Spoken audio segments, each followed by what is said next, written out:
The apartment door across the hall from mine opened at 3:17 in the morning, and Delilah walked out into the corridor carrying my gray sweatshirt folded neat over her arm. That was not what woke me. What woke me was hearing my own front door click shut a few seconds before hers did. I had lived in that building for almost 2 years by then. It was in the Pearl District in Portland, Oregon, on the corner of Kearny and 14th, 6 stories of dark brick that had been converted from a paper warehouse sometime in the late 90s.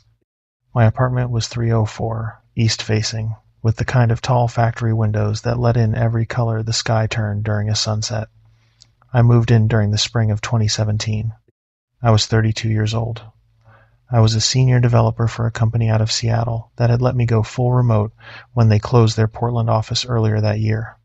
And I paid $2,100 a month for a one-bedroom because I did not want to think about it too hard.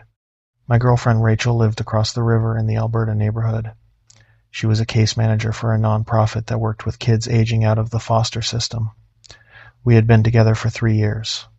She stayed with me most weeknights because my building was closer to her office, and because I had a better shower, her apartment on the weekends because I liked her cat. I tell you all this so you understand what my life looked like before Delilah. It was a small, quiet life. I made money doing something I was good at. I had a woman I loved. I did not go out much. I ordered food 4 times a week, and I lifted weights in the small gym on the ground floor of my building 3 mornings a week. I read fantasy novels before bed. I went to sleep at 11 and woke up at 7, and I did not lock my door with a deadbolt because the front entrance to the building already required a fob, and I was on the 3rd floor and I did not think about my door. I met Delilah on my first day in the building. I was carrying the box that had my monitor in it up the stairs because the elevator had a sign on it that said out of service, and she was coming down the same stairs holding a canvas grocery bag. She stepped aside on the 2nd floor landing. She smiled without teeth. She said hello, and I said hello, and she said welcome to the building, and I said thank you. She was maybe 35, small, thin the way a person is thin when they eat 1 meal a day and forget the other 2. Dark hair long enough to fall past her shoulder blades, very still eyes. She was wearing a black cardigan that was too big for her and a pair of dark jeans, and she had the sort of pale skin that never seemed to catch any of the summer, even in July. She told me her name that first day. Delilah. She lived in 303, right across from me.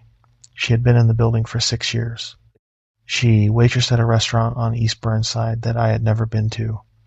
She said if I ever needed help with anything, or if I ever had questions about the building, I could just knock. I said thanks. I did not knock. For the first 3 months, I saw her almost every time I left my apartment. Not every time, almost every time. I would open my door in the morning to walk to the coffee shop on the corner, and she would be coming out of hers with a bag of trash to take to the chute. I would come back from the grocery store on a Sunday afternoon, and she would be sitting in the little lobby by the mailboxes reading a paperback, and she would look up and smile. I would leave for the gym at 6 in the morning, and she would be waiting for the elevator with a to-go coffee cup from the place downstairs. For a while I thought it was the schedule. She waited tables. She kept strange hours. The building only had 32 units total. It made a kind of sense that we would keep running into each other.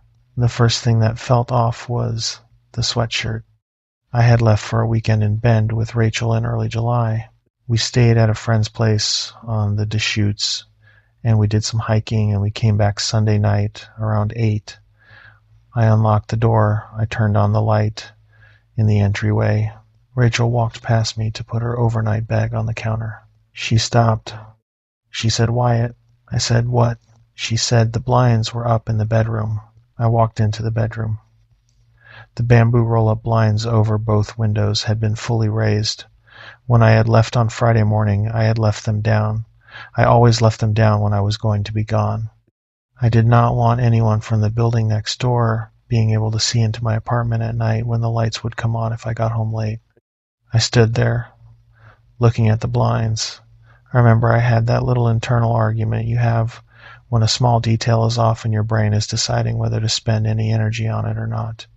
Maybe I had left them up. Maybe I had left one of them up and my memory was making it into both. Maybe Rachel had opened them at some point on Friday morning before we left and I had not noticed. Rachel said, "You sure you didn't leave them up?" I said, "I don't think so." She said, "Huh." She let it go. I let it go. We ordered Thai food and we ate it on the couch, and I did not think about the blinds again that night. But I remember standing in my bathroom brushing my teeth later and looking at the way the light from the bathroom fell across the bed and thinking about the blinds and thinking about how nothing had been taken. Nothing had been moved. My laptop was still on the desk in the living room. Rachel's earrings that she had left on the nightstand were still on the nightstand. My wallet with the $200 in it from the ATM before we drove out to Bend was still in the drawer where I had put it. The blinds were up. That was all. I went to sleep. The blinds were nothing. 3 weeks later, a package showed up at my door with a note taped to it. I had ordered a new coffee grinder. I was working from home that day, and I heard the buzzer go off downstairs when the delivery driver came through, but I was on a call and I did not go down to check for it right away. When I finally left my apartment 2 hours later to grab lunch, the package was sitting on the mat outside my door. There was a small yellow Post-it stuck to the top of the box. The Post-it read, "Saw this arrive downstairs. Did not want it to walk. Delilah." I looked at the Post-it for a while. It was a nice thing. It was a neighborly thing. Packages in Portland got stolen off porches and out of lobbies all the time. But it also meant that Delilah had been downstairs when the package arrived, and she had seen the delivery driver leave it in the lobby, and she had carried it up 2 flights of stairs to my apartment, and she had taken the time to write me a note, which was very kind, which was also somewhere on the edge of my comfort. I could not quite say why. I thanked her later that evening in the hall when I was taking my recycling out. I said, "Hey, thanks for grabbing that box for me earlier." She said, "Oh, sure, no problem. I was worried it was going to sit there all day." She smiled, and this time she showed her teeth. She held my eyes a beat too long. I went back into my apartment, and I closed the door, and I stood there for a second, and I felt like I had just missed something, and I did not know what. 2 days after that, I got home from the gym at 6:30 in the morning, and I found my mail waiting for me on the little bench by my door. It had been sorted. My magazines were on the bottom, my utility bill was in the middle, and there was a birthday card on top with my name on the envelope in my mother's handwriting. Delilah had left another Post-it. "Someone left your mail sticking half out of the box in the lobby overnight, so I took it up for you. Hope you don't mind." I called Rachel from the couch that morning. I told her about the mail. Rachel said, "That's weird." I said, "Is it weird?" Rachel said, "Kind of. I mean, it's nice, but it's kind of weird." I said, "I don't want to be that guy who makes a whole thing out of a nice neighbor." Rachel said, "No, of course. It's fine. But, don't tell her your birthday." I laughed at that. I remember laughing. 2 days after the birthday card thing, I came home from a client meeting downtown, and I noticed something small in my living room. I had a reading chair in the corner near the window, a big gray armchair I had bought on Craigslist my first year in the building, and I always kept it angled toward the window at a slight tilt so I could see the sunset over the west side of the river without craning my neck. The chair was still in its corner, but it was pointing at the door instead of the window. The angle was maybe 15 degrees off from where it had been that morning, not moved across the room, not obviously wrong, just rotated. If you had not lived with that chair for 2 years, you would not have noticed. I lived with that chair for 2 years. I noticed. I stood there in the entryway, looking at the chair for probably a full minute. I was still holding my keys in my hand. Then I walked into the kitchen, and I made myself a glass of water, and I drank the water. Then I walked back into the living room, and I got down on my knees, and I looked at the small round marks the legs of the chair had made in the rug over the past 2 years. There were 4 dark impressions, where the legs had rested for a long time. And there were 4 new impressions, maybe 6 inches counterclockwise from the old ones, less dark but visible if you knew what to look for. Someone had lifted my chair and set it back down at a slightly different angle. Then they had lifted it again, because both sets of impressions were there. I called Rachel. I told her what I was looking at. She said, "Is anything missing?" I said, "No." She said, "Is there anything else out of place?" I said, "No." She said, "Could it have been the cleaner?" I did not have a cleaner. She knew I did not have a cleaner. She was thinking out loud. I said, "No. Nobody has been in here except me." Rachel was quiet for a long time on the other end of the line. Then she said, "Wyatt, I do not like this." I said, "I know." She said, "I want you to change your lock." I said, "I know. I will." I called the building manager the next morning to ask about changing the lock, and I got voicemail, and I did not leave a message. I meant to call back. I did not call back. I got busy with work. I told myself the chair thing might have been my imagination. Maybe I had moved it and forgotten. Maybe Rachel had sat in it during her overnight and swiveled it, and I had not noticed. Maybe I was building something out of nothing. I ordered a new deadbolt kit from Amazon that would let me change my lock myself over a weekend, and it arrived, and I did not install it because I was working every night that week and my hands were tired, and I did not have the mental space for a project. The deadbolt kit sat in its box on the shelf in my hall closet for the next 11 weeks. The first note came the following Saturday. It was a slow morning, the sky flat gray the way it gets in Portland in July when the marine layer sits over the city for a week and refuses to move. I was making coffee. I had gotten up around 8. Rachel was still asleep in the hallway, in the lobby, on the stairs, once at the grocery store on 21st, once at a coffee shop on Everett called Barista. Barista was on the other side of the river from our building. It was a 40-minute walk. I had gone there because I was meeting Rachel's brother, who lived nearby, for coffee on a Saturday morning to look at some code he was working on. I got there 15 minutes before Rachel's brother did. I ordered a cortado, and I sat at a table by the window, and I was reading something on my phone. The bell above the door rang. I looked up. Delilah walked in. She saw me. Her face did the small, perfect surprise of someone who is not surprised at all, but is very good at looking like they are. She said, "Oh my God, small world." She walked over. She sat down at my table. She had on the same black cardigan and the same dark jeans she had been wearing the day I met her, or maybe just always wore. She said she had a friend who lived a few blocks away, and she was supposed to meet the friend for coffee, and the friend had canceled last minute, and she was going to just get something to drink and go for a walk. I said that was too bad. She said, "What was I doing all the way over here?" She said it in a friendly way, like she was just curious, like it was just conversation. But my whole body had gone a little cold, and I remember I could feel my heart in my ears. And I was thinking about her walking into a coffee shop that was a 40-minute walk from our building at exactly the moment I happened to be sitting there. I said I was meeting a friend. She said, "Oh, was I meeting Rachel?" I had never told her my girlfriend's name. I remember I sat there for a second and I tried to figure out how she would know that. I had not put Rachel's name on any of the packages that came to me. I had not talked about Rachel to her. Rachel came over most weeknights, and I said hello to Delilah in the hallway sometimes when Rachel was walking behind me, but I had never introduced them. I had never used her name where Delilah could have overheard it. I said no, not Rachel, someone else. She smiled. She said, "That's nice."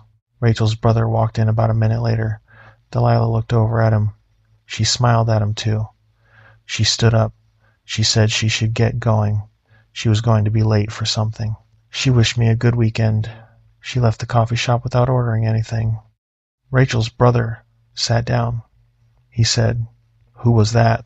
I said, "My neighbor." He said, "Huh." She looked kind of intense. I told Rachel about the coffee shop that night. Rachel's face got very still. She said, "Wyatt, that is not okay." I said, "I know." She said, "You have to talk to her." I said, "I know." I did not talk to her. Not that week. I kept meaning to. I would rehearse it in my head walking down the stairs. I was going to say, hey, I want to keep things friendly between neighbors, but I need you to give me some space. I would practice the sentences. Then I would open the door to the hallway, and either she would be right there, and I would freeze, and I would say a normal hello and go on with my day, or she would not be there, and I would feel relief, and I would tell myself I would knock on her door later, and I would not knock. Meanwhile, things kept happening in my apartment. The first thing that happened outside of my apartment happened at the coffee shop on the corner. I went there most mornings. It was called Case Study, and it was 2 blocks from my building on 21st Avenue, and the barista who worked most weekday mornings knew my order. I sat at a two-top by the window with my laptop, and I worked for about 90 minutes each morning before I walked back to my apartment for meetings. One Wednesday I looked up from my screen because a new customer had come in. She was standing at the counter with her back to me. She was ordering a small drip coffee. She was wearing a black cardigan. Her dark hair was pulled into a low ponytail. I recognized the cardigan. I looked back at my laptop. I told myself she was welcome to drink coffee wherever she wanted. It was a public shop.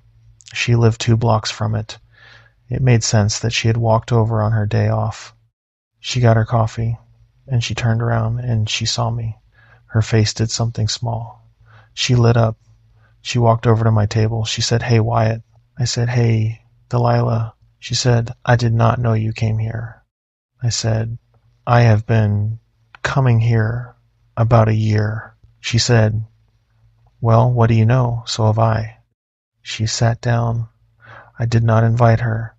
She sat down at the empty chair across from me, and she put her coffee cup down, and she said, "What are you working on?" I said, "Some code stuff. Nothing interesting." She said, "My father was an engineer." I said, "Oh." She said, "He built bridges." I said, "That is cool." We sat there for a minute. She smiled at me across the little table. She held her coffee cup with both hands, and she looked at me the whole time. She did not blink much. I remember looking down at my laptop and pretending I needed to respond to a message just so I could stop meeting her eyes. When I looked back up, she was still looking at me. She was not looking at the menu or at the barista or out the window. She was looking at me. And she said, "Do you come here every day?" I said, "Most days." She said, "What time?" I said, "It depends." She said, "What time today?" I said, "I do not really keep a schedule with it." She kept smiling. Then she said, "Well, maybe I will see you here again sometime." She got up. She said goodbye. She walked out. Through the window I watched her walk down 21st toward our building until she was around the corner and out of sight. I closed my laptop. I paid at the counter. I did not go back to that coffee shop for the rest of the month. I told Rachel about it that night. Rachel listened. She did not interrupt. When I was done, she said, "That is not a neighbor being friendly." I said, "I know." She said, "That is her figuring out where you go." I said, "I know." My gray sweatshirt, the one I wore in the mornings before I went down to the gym, went missing. I turned the apartment over, looking for it. I checked every hook, every hamper, every drawer. I asked Rachel if she had accidentally taken it. She had not. I told myself I must have left it at the gym, or in Rachel's car after the drive back from Bend. I bought a new one online. It arrived 4 days later. A pair of socks went missing from a drawer. They were nothing socks. White Hanes ankle socks, but they were part of a specific pair I remembered because they had a small red thread woven into the top from where I had gotten them tangled in a load of laundry with a red bandana. I noticed those socks were gone one morning when I was looking for them to wear to a run. I did not think much of it. I had a lot of white socks. Socks got lost. A book went missing off my nightstand. It was a paperback of Salem's Lot. I had been reading it slow. I had put it down at bedtime, and in the morning it was not there. I checked under the bed. I checked between the mattress and the wall. I asked Rachel. She said she had not seen it. I told myself I must have left it in another room. I bought another copy. I found the first copy 2 weeks later, sitting on my kitchen table, at a slight angle, next to a coaster I did not own. The coaster was the thing. The coaster was cork with a little enamel border painted around the edge in pale blue. I did not own coasters. I have never in my life bought a coaster. Nobody had visited my apartment who would have left a coaster. I picked it up. I turned it over. On the back, in the same tight, small handwriting from the notes under my door, was a single word. The word was, hello. I called Rachel from my kitchen. My voice was not right. She left work and drove over. She came in and she looked at the book and she looked at the coaster and she looked at me and she said, "We are calling the police." I said, "And telling them what?" Rachel said, "We are telling them somebody has been in your apartment." I said, "They will ask how. They will ask if anything was taken. They will ask if there was any sign of forced entry." Rachel said, "So we tell them yes, somebody has been in your apartment. That is what happened." I said, "I don't have proof. It could be me. It could be me forgetting a book on my table. Anyone could put a coaster somewhere." Rachel said, "Wyatt, you don't own coasters." I said, "I know." Rachel said, "Wyatt." I said, "I know." We did not call the police that night. What we did instead was I ordered a small indoor security camera off Amazon, and I set it up on my bookshelf in the living room the next day, pointed at my front door. It was disguised to look like a Bluetooth speaker. It recorded to a cloud service that let me log in from my phone and watch the footage. Rachel drove home that Sunday night. I stayed at my apartment. I did not sleep well. I lay in bed in the dark and I listened to my building the way I had never listened to it before. I could hear the elevator moving 3 floors down. I could hear a pipe knock somewhere in the wall.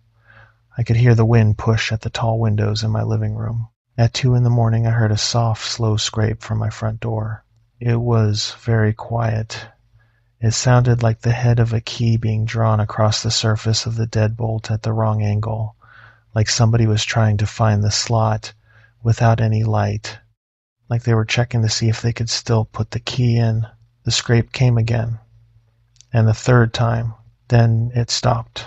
I lay in bed and I did not move. My phone was in the other room on the charger.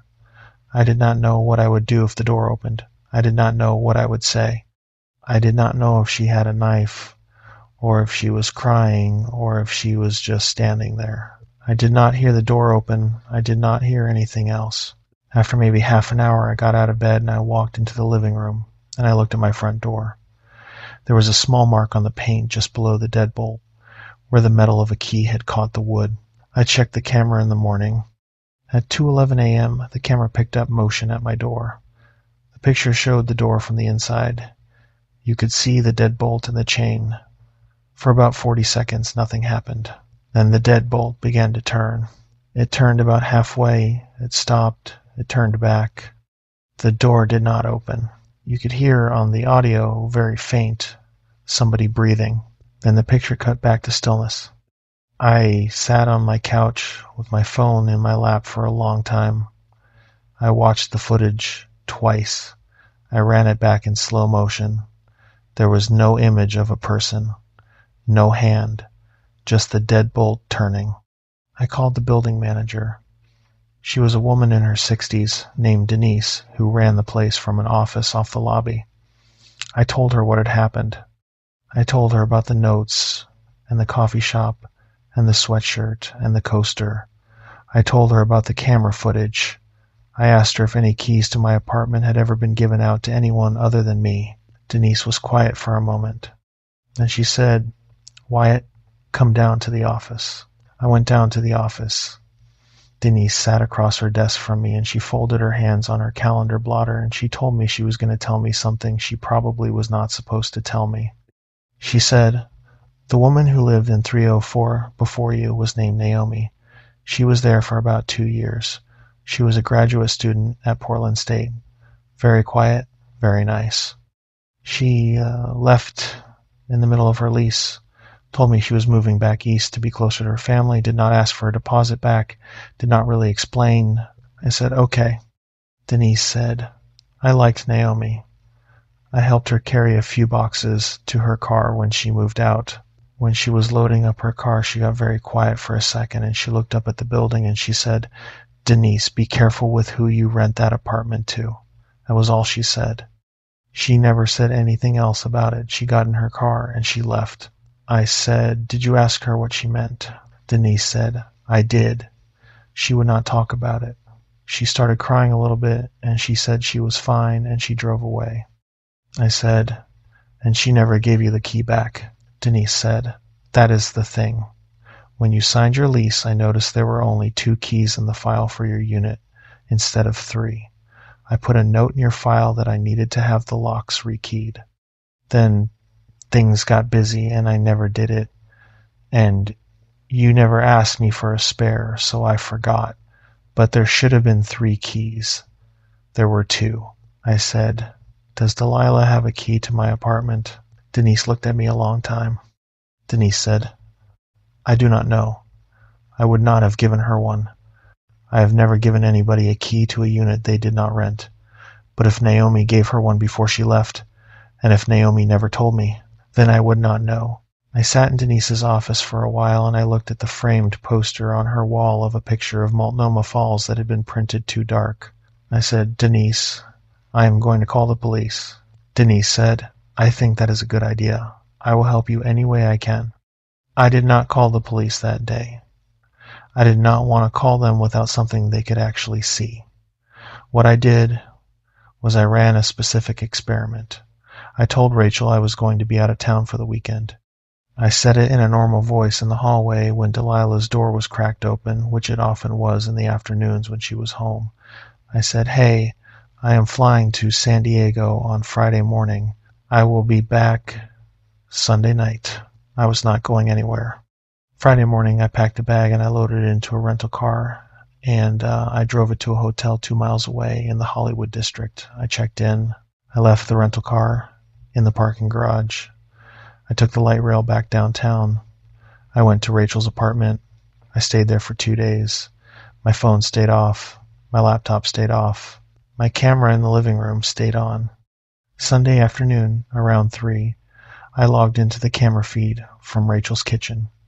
I sat at her table with a cup of coffee, and I scrolled through the previous 48 hours of footage on double speed.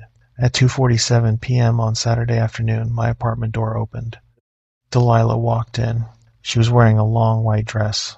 I had never seen her in a dress before. Her hair was up. She was carrying a small canvas tote bag. She was not in a hurry. She closed the door behind her softly.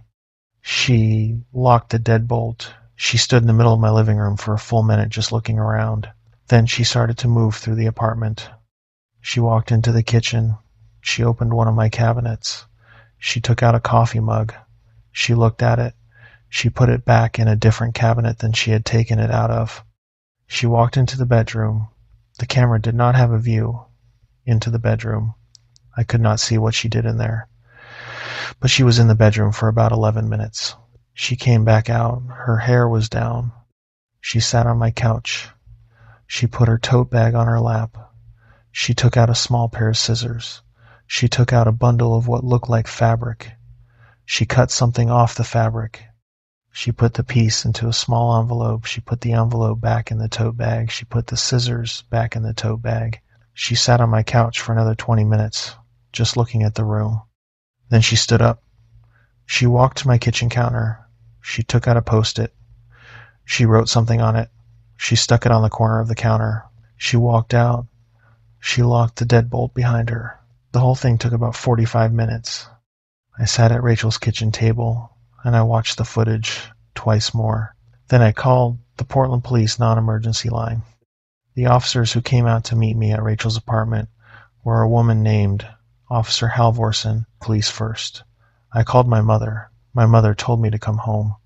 I went home to Yakima that same day. I did not pack anything.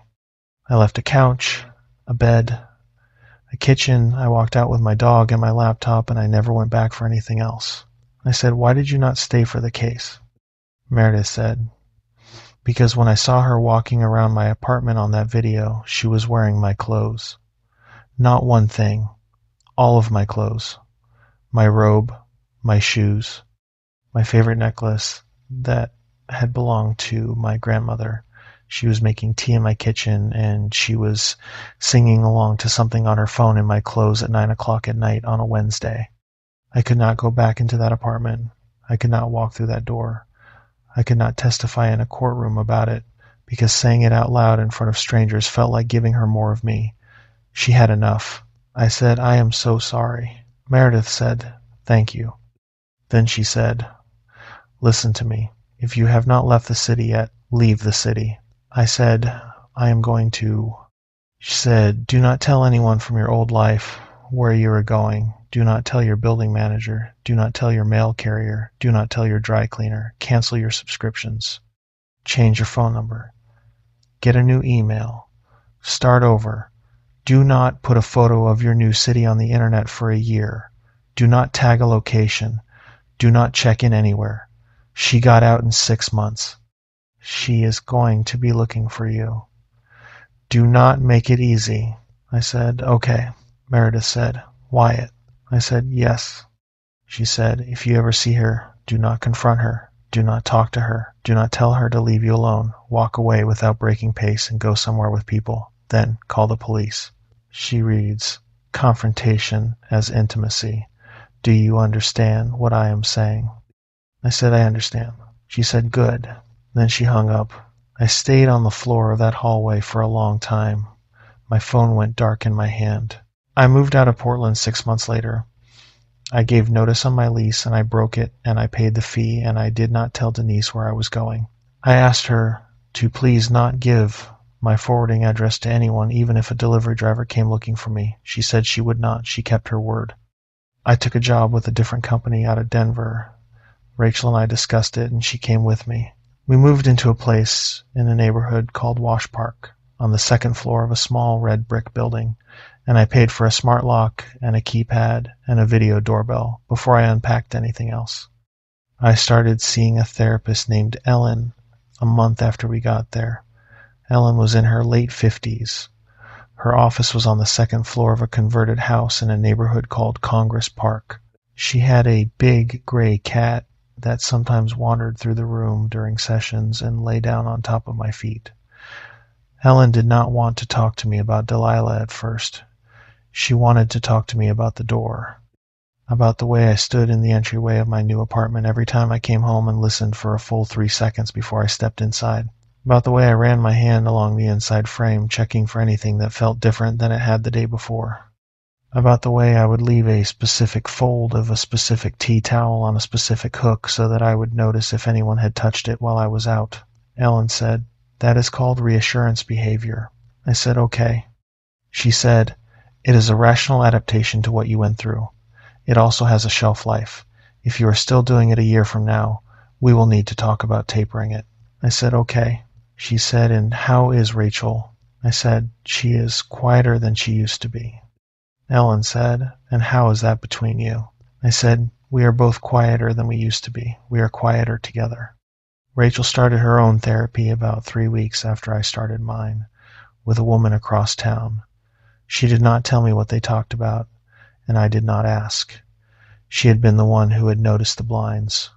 She had been the one who had asked me if I was sure I had not left them up. That was the beginning for her. She had spent 9 months processing the fact that her own instinct had been right the first time, and neither of us had listened to it. I know that sat inside her the way a stone sits at the bottom of a well. We were both careful with each other for a long time.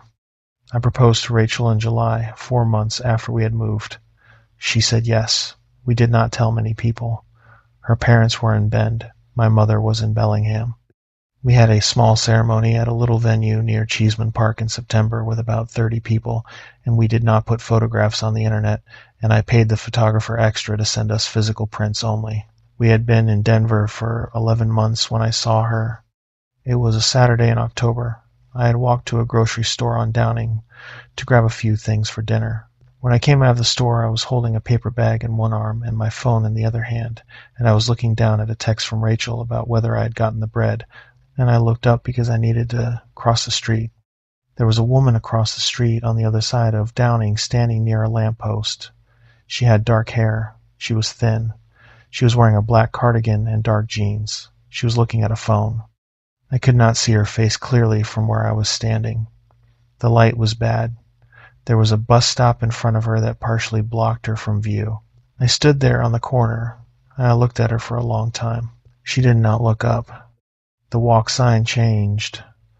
The car started. I did not cross. I turned around, and I walked the 4 blocks back to the entrance to the store, and I walked around the block the long way home, and I went in the back entrance to my building, and I locked all 3 of my locks behind me. I told Rachel about it that night.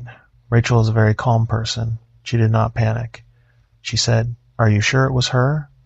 She said, "Could it have been someone who looked like her?" She said, "Is there any chance you were seeing what you were scared of seeing?" I said, "I don't know." She said, "Do you want to call the police?" I said, "And say what?" She said, "Yeah." We sat on the couch for a while. She held my hand. I called Sarah Paget the next morning. Sarah listened. She said she would make a call to Delilah's probation officer in Portland and find out whether she had been checking in. She said she would call me back that day. She called me back that afternoon. She said Delilah had completed her probation a few months ago. She was no longer required to check in. Her probation officer said she had been compliant. Her mental health provider said she had been compliant. She had moved out of Portland 6 weeks after her probation ended. Nobody knew where she had gone. Sarah said, "Wyatt, I am so sorry. She could be anywhere." I said, "Thanks, Sarah. Thank you for calling." I hung up.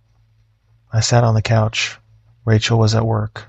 I sat on my couch in Denver in the middle of the afternoon in October, and I looked out my window at a tree that was turning yellow, and I thought about all the years of my life before I had lived in the Pearl District.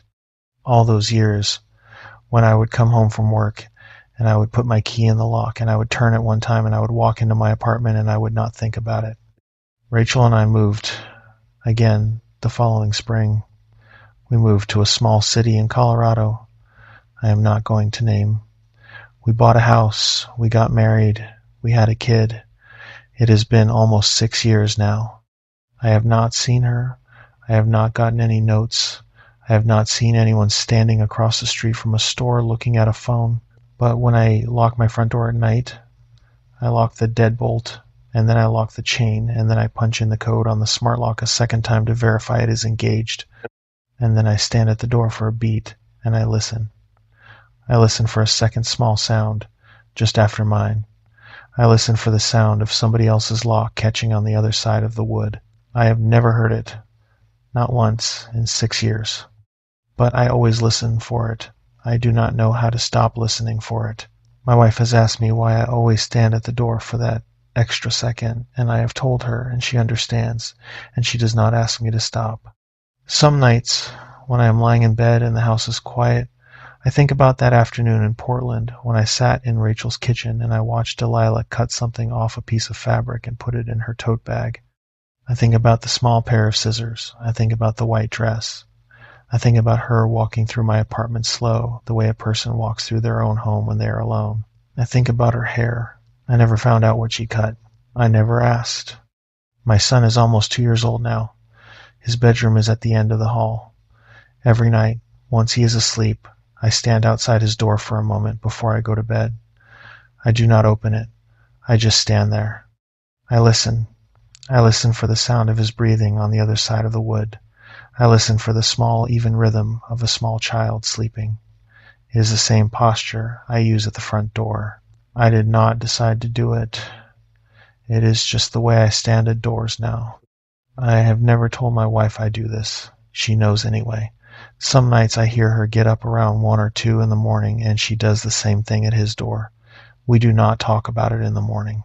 We do not need to. There is one more thing I want to say about what I lost during those months in Portland, because I have thought about it for a long time, and I do not know how else to say it. What I lost was not the apartment. It was not the sense of safety in that specific building.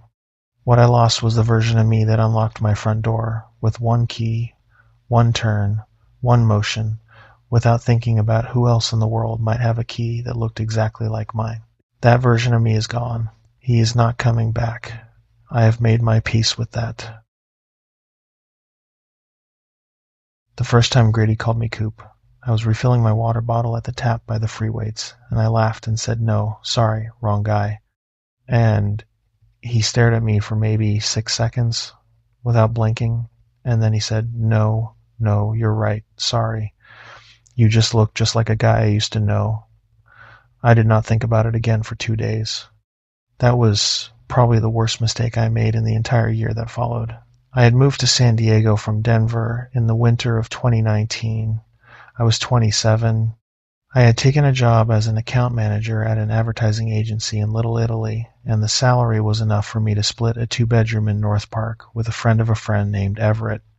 Everett was a graphic designer at a different agency. He was rarely home.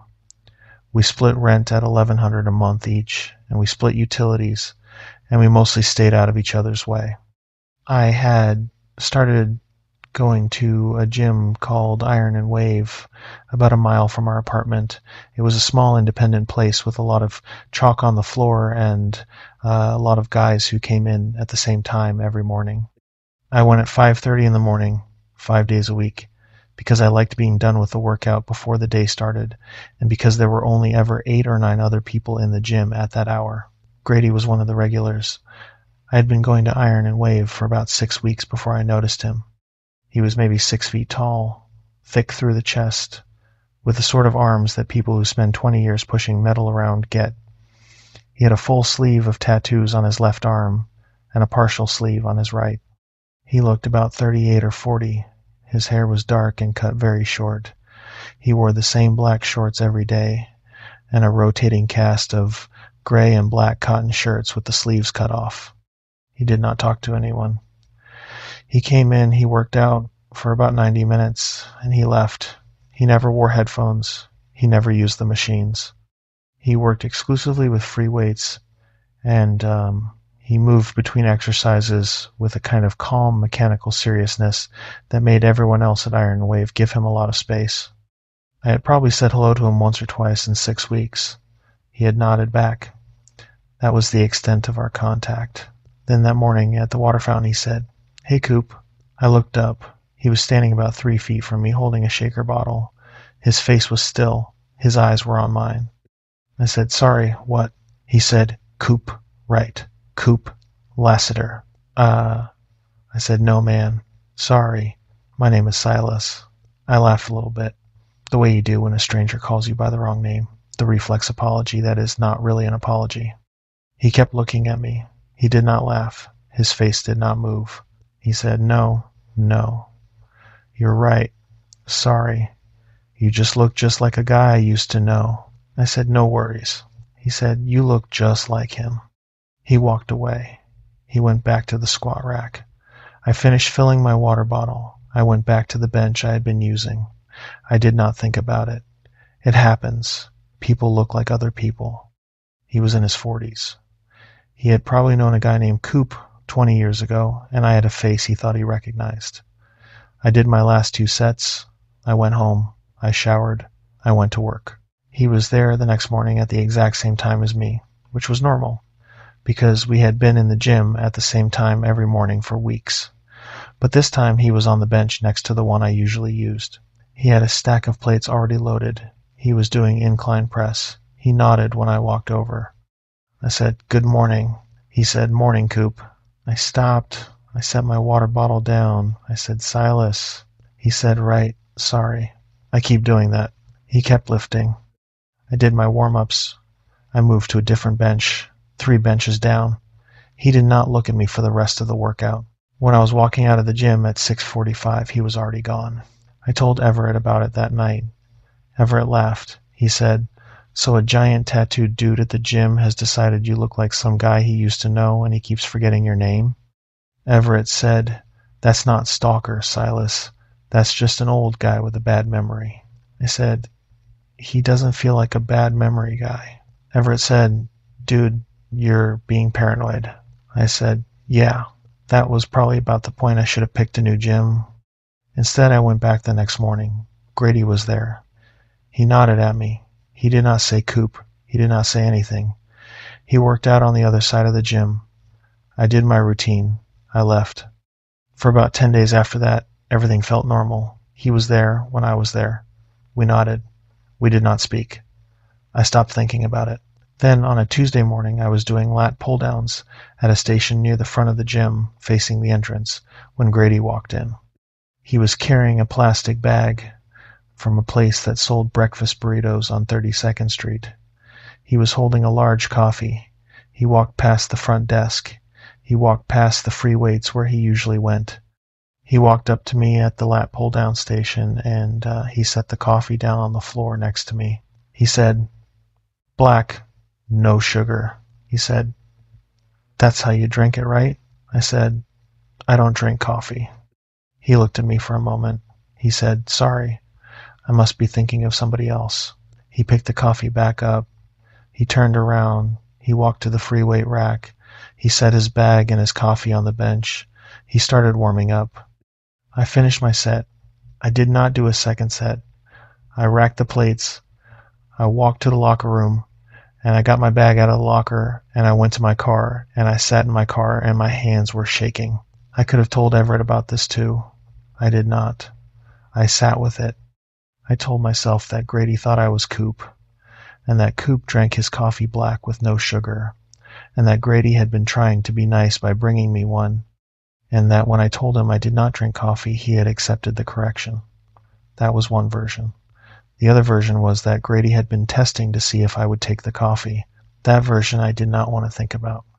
I went back the next day. He was not there. I went back the day after. He was not there either. I told myself he had moved on. I told myself I was making too much of it. On the 5th morning of him not being there, I finished my workout, and I walked back into the locker room, and my locker was closed, but the padlock I had put on it was hanging open by one hinge, unhooked, dangling loose. Nothing was gone from the locker.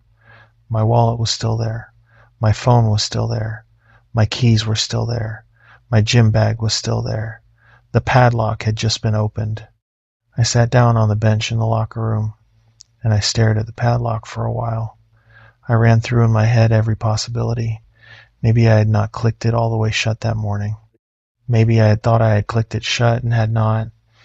Maybe somebody at the gym who used the locker next to mine had bumped mine open by accident and had not thought about it. Maybe the mechanism was old and the click I had heard when I had shut it that morning had not been a real click. I could believe any of those things. I could not believe all of them. I put my hand into my gym bag. My wallet was there. I opened my wallet. Everything was there. My cash, my debit card, my driver's license. I checked my driver's license. It had my name and address on it. Silas Meridian, at the North Park address. I turned it over in my hand. I put it back in the wallet slot. I zipped up the gym bag. I walked out of the gym. I did not look at the front desk. I did not look at anyone. I got in my car. I drove home. I did not tell Everett about the padlock. On a Friday morning, I finished my workout, and I walked out to my car in the small parking lot behind the gym. And I stopped at the driver's side door because there was a small piece of paper folded and tucked under my windshield wiper. I looked around. The parking lot was mostly empty. I unfolded the paper. It was a page torn from a small yellow legal pad. On it, in ballpoint pen, in block letters, someone had written a single line. The line read, "Have a good day, Coop." I sat in my car in the parking lot for a while, and I looked at the note. I drove to work. I sat at my desk. I did not really do any work for about an hour. Around 10, I texted Everett a picture of the note, and I said, "Hey, remember the guy at the gym who kept calling me Coop? He left this on my car." Everett said, "Oh, that's not great." I said, "No." Everett said, "Are you sure it was him?" I said, "No. I mean, it has to be him. Nobody else calls me Coop." Everett said, "Does he know you drive that car?" I said, "I don't know. Maybe he's seen me drive out of the parking lot." Everett said, "Okay, get a different gym." I got a different gym that weekend.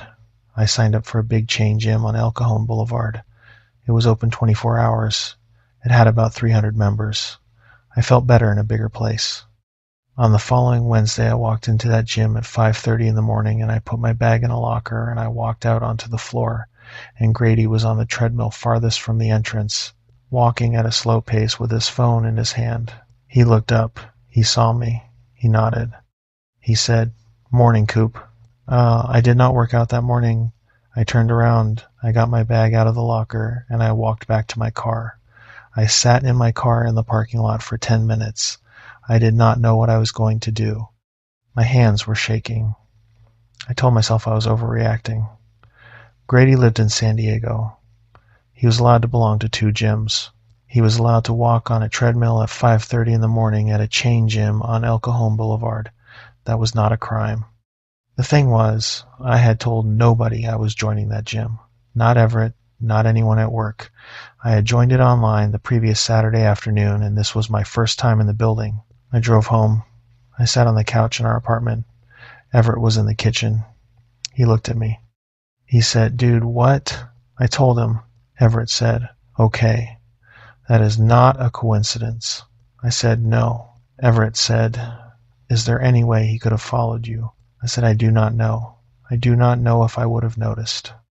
Everett said, "When you signed up for that gym, did you use the same email as the last one?" I said, "Yes." Everett said, "Does the last gym have your email connected to your car information for the parking lot registration?" I said, "I do not know." Everett said, "Does the last gym know your name and phone number?" I said, "Obviously." Everett said, "Could a guy at that gym who works there or knows somebody who works there look you up in the system?" I said, "I do not know." Everett said, "Okay, this is bad." I called the first gym that afternoon. I asked them to remove my membership. I asked them to remove all my information from their system. The woman on the phone told me that was not really how it worked, but she promised she would make my file inactive. I asked her if she could tell me who at the gym would have access to my account information. She said only the manager and the front desk staff. I asked her if she could ask around to see if anyone had accessed my file in the past month. She said she could not really do that, but if I wanted to file a formal complaint, she could give me the number for the corporate office. I hung up. I did not go to the gym for the rest of that week. I ran in Balboa Park in the afternoons. I stayed out of any place that had a routine to it. On Friday afternoon around 3, I was walking back to my office after a meeting downtown. It was a warm, bright day. I was walking along the sidewalk on India Street, and I had my phone in my hand, and I was reading an email, and I looked up because I was almost at the corner. Grady was standing on the opposite side of India Street. He was leaning against the wall of a building. He was wearing a black t-shirt and jeans. He was watching me. He did not move. He did not wave. He did not smile. He just looked at me the way a person looks at a thing they have come to see. I stood there on the sidewalk for a beat. Then he lifted his hand and he pointed at me, a single finger extended. He held it there. Then he let his hand drop back to his side and he turned, and he walked away up India Street toward the pier. I went back to my office. I did not tell anyone. I sat at my desk. I called Everett. Everett said, "Come home." I said, "No, I have to finish this week." Everett said, "Then I am coming to get you." Everett drove down to Little Italy at 5, and I got in his car, and he drove me home, and we did not go out that weekend. I called the San Diego Police non-emergency line on Saturday morning. I told them everything from the beginning. I gave them Grady's description. I told them the name he called me. I told them where he worked out, and where I worked, and where I lived. The officer I spoke to was polite and efficient, and told me I should file a formal report and consider a temporary restraining order. I said, "But I do not know his last name. I do not know his address. I do not know anything about him." The officer said that was okay. She said, "We can help with that." She said I should come in and file a report and they would take it from there. I filed the report on Monday. I met with a detective named Ramirez. I gave her everything I had. She told me she would run him through their systems and see if she could get a name from the gym. She told me to keep a log of every time I saw him. She told me to change my routines. She told me if he ever came near my apartment, I should call 911. She said something else. She said, in her experience, this pattern of behavior does not usually stay this passive. She said if he was watching me now, if he was leaving notes and standing on street corners across from me, he was working up to something. I said, "Working up to what?" She said, "Most stalkers have a plan." Bennett was my closest work friend. He was an art director at the agency, a couple of years older than me. He and his fiancée had come over to our apartment a few times, and Everett and I had gone to their place on Adams Avenue. Bennett knew about the situation from the beginning. He drove me home from work every day for the next 3 weeks, because I did not want to walk to my car alone. On a Thursday evening in the 3rd week, Bennett was in the driver's seat of his Subaru and I was in the passenger seat, and we were pulling out of the agency parking lot heading toward the freeway. We got to a red light on Kettner. Bennett looked in his rearview mirror. He said, "Silas." I said, "What?" He said, "Don't turn around, don't look. The guy in the truck behind us." I did not turn around. I looked in the side mirror. There was a dark gray pickup truck 2 car lengths behind us. I could not see the driver from my angle. Bennett said, "Is that him?" I said, "I do not know." Bennett said, "Is he tall? Full sleeve on his left arm?" I said, "That's him." Bennett said, "Okay." The light turned green. Bennett drove. The truck followed. Bennett got on the freeway. The truck got on the freeway. Bennett changed lanes. The truck changed lanes. Bennett said, "I am going to my sister's." He got off the freeway 2 exits before ours. He took a left through a neighborhood and then a right and then another right, and the truck stayed with us for 2 of the turns, and then it drifted back and it did not make the 3rd turn. Bennett drove us to his sister's condo in Hillcrest. We sat in her living room for 2 hours. Bennett called the detective. She told him to have me come to the station the next morning. She would put me in touch with a victim advocate. She would work on the restraining order. I stayed at Bennett's sister's condo that night. I texted Everett to lock the doors and not open them for anyone. Everett locked the doors and did not open them for anyone. The next morning I met with the detective. She told me that after my initial report she had been able to get Grady's full name from the first Jim. Grady Colfer, 41 years old, a resident of El Cajon. He had a criminal history. He had done 8 years at Ely State Prison in Nevada for aggravated assault. He had been released a little over a year before. He had been on parole in Nevada, but he had transferred his parole to California about 6 months ago and had been living with a cousin in El Cajon. His parole officer had been informed. His parole officer had said Grady had been compliant. He had been going to his check-ins. He had been showing up at his job at a warehouse in Chula Vista. I sat in her office and I listened. I said, "Does he have a history of stalking?" She said, "No. His history is one incident in Nevada. He put a man in a coma. That was his charge. He served his time." I said, "What happened to the man?" She said, "He died about 8 months into the coma. The prosecution never upgraded the charge because the medical situation was complicated. Grady did the 8 years for the assault." I said, "Do we know why he did it?" She said, "The initial reports say it was a bar fight. The 2 men had been drinking. There was a history between them, but it is not clear what the trigger was." I said, "The man who died, what was his name?" She said, "Cooper Lassiter. He went by Coop." I sat there in her office, and I did not say anything for a while. I was looking at the little plastic tag on her desk that had her badge number engraved on it. I said, "So he thinks I am the guy he already killed." She said, "We do not know what he thinks, but it looks like he thinks something." I said, "So he is not going to stop?" She said, "No, I do not think he is going to stop." The restraining order was granted the next Monday. It required Grady to stay 500 feet away from me, my residence, my place of work, and every location I had listed in my report. It also required him to have no contact with me. It was served on him at his cousin's house in El Cajon on Tuesday afternoon by 2 officers. The officers told me later that Grady had been calm when they served him. He had signed the acknowledgement. He had said he understood. He was not calm 3 nights later when I got home from Bennett's, which is where I had been sleeping for the whole preceding week. Everett was out of town. He had gone to visit his sister in Sacramento. He had left early Thursday morning. Bennett had driven me home after work on Thursday to pick up some clothes and a few things I needed for the next few days. Bennett had waited in the car. I had gone up the stairs to our 2nd floor apartment. I had unlocked the door. Something felt wrong the second I pushed the door open. I do not know how to explain it.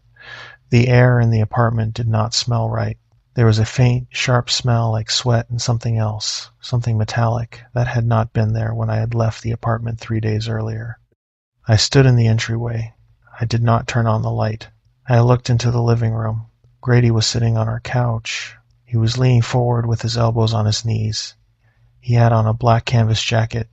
His right hand was inside the jacket at his side. His face was very still. He said, "Hey, Coop."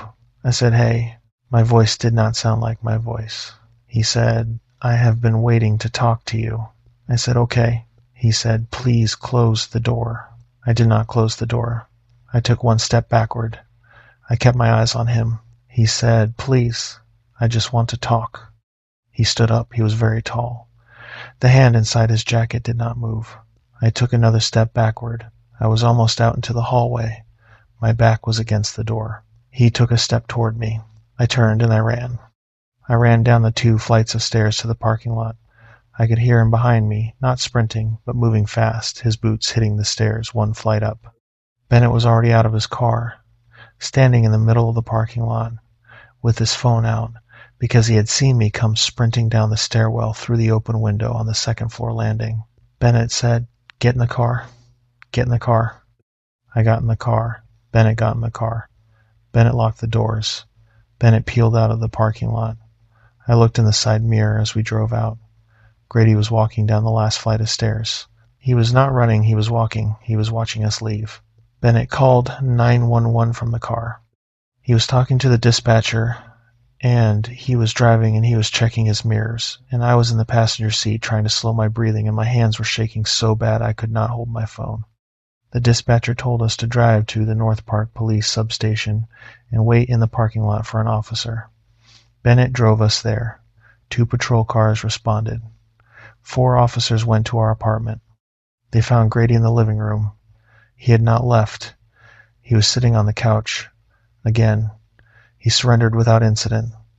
He had a folding knife in his jacket pocket. It had a 5-inch blade. It had been sharpened. I did not go home that night. I stayed at Bennett's. The detective called me the next morning and asked me to come to the station. I sat across from her in the interview room. She had a folder open on the table in front of her. She had photos of Grady's cousin's house in El Cajon. She had photos of a room in the back of the house where Grady had been staying. She said, "Silas, I want to show you something." She pushed a photo across the table. The photo showed a bulletin board on the wall of the back room in the cousin's house. The bulletin board was covered in printed photographs. There were maybe 40 of them. They were all of me. Some had been taken from a distance with what looked like a phone camera. Some had been taken through a window from across the street. Some had been printed from what looked like my social media accounts. There was a printed map of San Diego with pins in it. Pins at my office. Pins at both gyms. Pins at my apartment. Pins at Bennett's apartment on Adams. Pins at the coffee shop near my office. Pins at a taco place I had eaten at 3 times. There was a printed page from what looked like an obituary. It was Cooper Lassiter's obituary. It had a small photo of Cooper Lassiter with it. Cooper Lassiter had died in 2011 at the age of 29 after 8 months in a coma following an assault.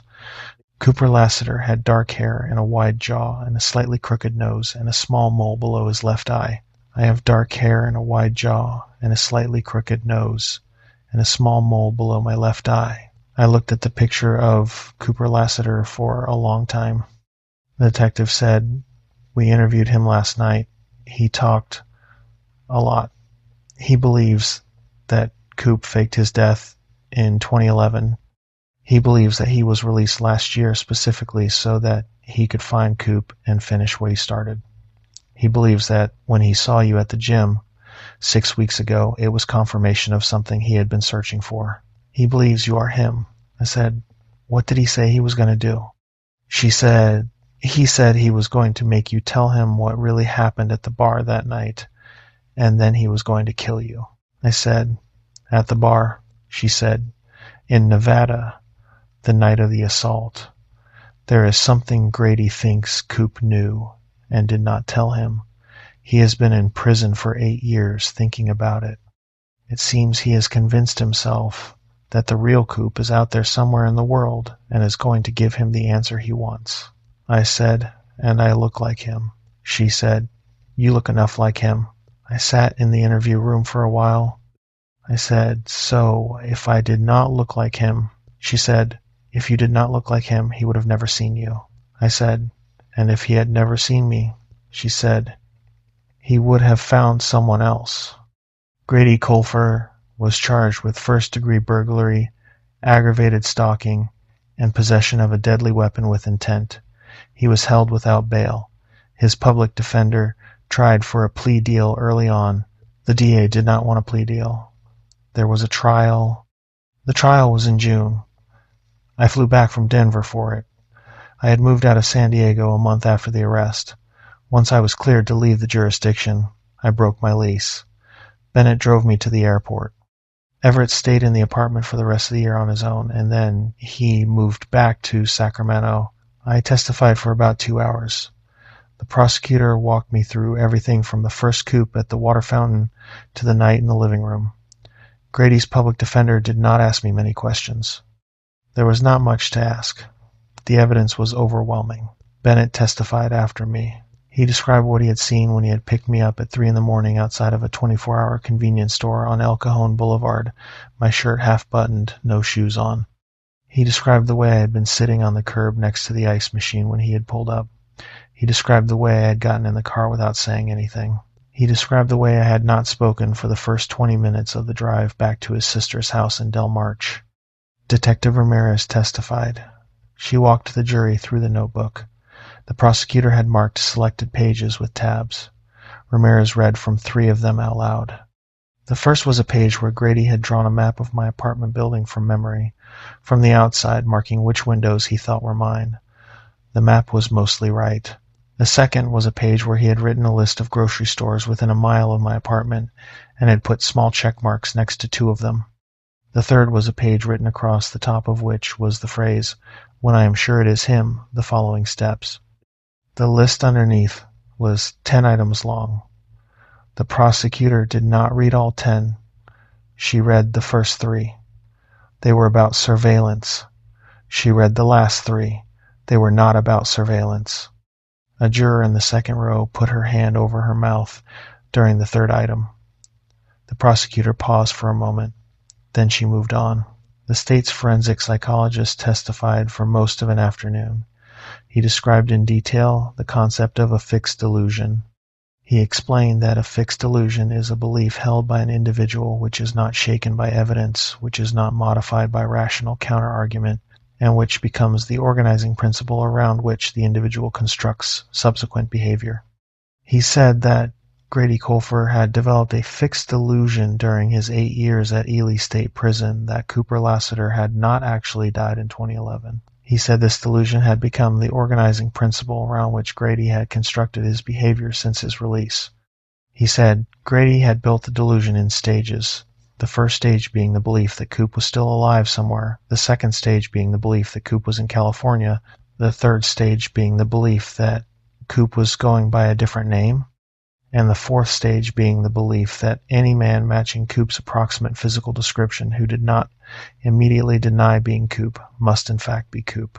The psychologist said that under this final stage of the delusion, my initial response to Grady at the water fountain, which had been to laugh and say, "Sorry, wrong guy," had been read by Grady as confirmation that I was Coop. He said the words a person like me would use had been given a meaning by Grady's delusion that was the opposite of the meaning I had intended. He said, in his professional opinion, no correction I could have offered at any point in the sequence would have shaken the delusion. He said, the more I had insisted, the more certain Grady would have become. He said, this is not a case in which the victim could have said anything that would have changed the outcome.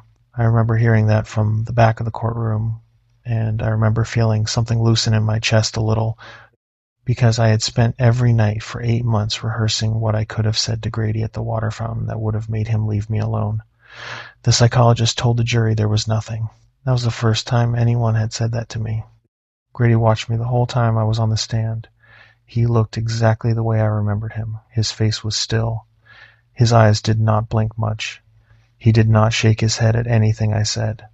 He did not react to any of it.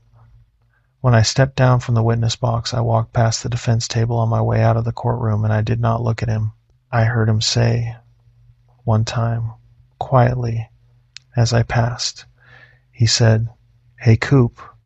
The prosecutor objected. The judge told Grady to keep his mouth shut. Grady kept his mouth shut for the rest of the trial. The jury deliberated for 6 hours. They came back with guilty on all 3 counts. The judge sentenced him to 22 years, of which he would be eligible for parole after serving 15. He was transferred from the county jail to a state prison in Central California a few weeks later. I flew back to Denver. I moved into my old neighborhood, old friends, old bars, old routes. I did not go back to the gym I used to lift at because it was not the gym I lifted at anymore, and I did not want to see anyone from my old life who would ask where I had been. I lived by myself for a while. I put a video doorbell on my apartment door. I put a chain lock on the inside. I checked my mail every day, and I paid attention to whether anyone had touched my car. For a while I could not sleep in a room where a door was open behind me. I would rotate the bed against the wall so that my back was always to something I trusted. I went to therapy for about a year and a half. My therapist was a woman in her 50s named Beth. She specialized in trauma. She was very good at what she did. She made me repeat back what had happened many times, in many different ways, until the story stopped controlling what I did during the day. At some point, maybe 8 months in, Beth asked me if I had ever looked up Cooper Lassiter online. I had not. I told her I did not want to. She said, "Why not?" I said, "Because if he really does look like me, I do not think I want to know." She said, "Why not?" I said, "Because if he really does look like me, it means this was not random. It means somebody I never met, who died before I ever went to college, is the reason this happened to me. It means my face is what did this, and I do not want to think about my face like that." She said, "And if he does not look like you?" I said, "Then Grady is just crazy, and I am safe from anybody else being crazy in exactly the same way." Beth was quiet for a while. She said, "But you would still be safe from other people being crazy in other ways, or crazy for other reasons. What does it change if he looks like you?" I did not have a good answer for that. I went home that night, and I opened my laptop, and I searched Cooper Lassiter Reno, Assault 2011. It took me a while to find anything.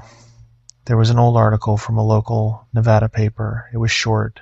It described a bar fight at a place called The Longhorn on East 4th Street in Reno on a Saturday night in February of 2011.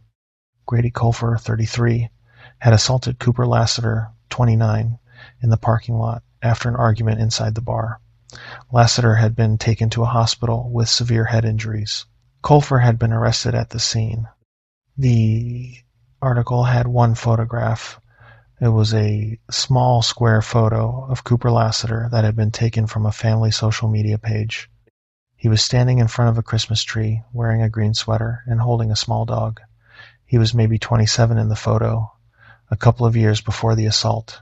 I sat at my kitchen table and I looked at the photo for a long time. Cooper Lassiter and I had the same dark hair. We had roughly the same wide jaw. He had a nose that had been broken at some point in his life, and mine had been broken when I was 15 playing rec league soccer, and if a person put us side by side, the noses were similar. He had a small mole under his left eye. So do I. We did not look identical. We looked like two men who could be cousins, or two men who had gone to the same high school and been in the same friend group and grown up with the same haircut.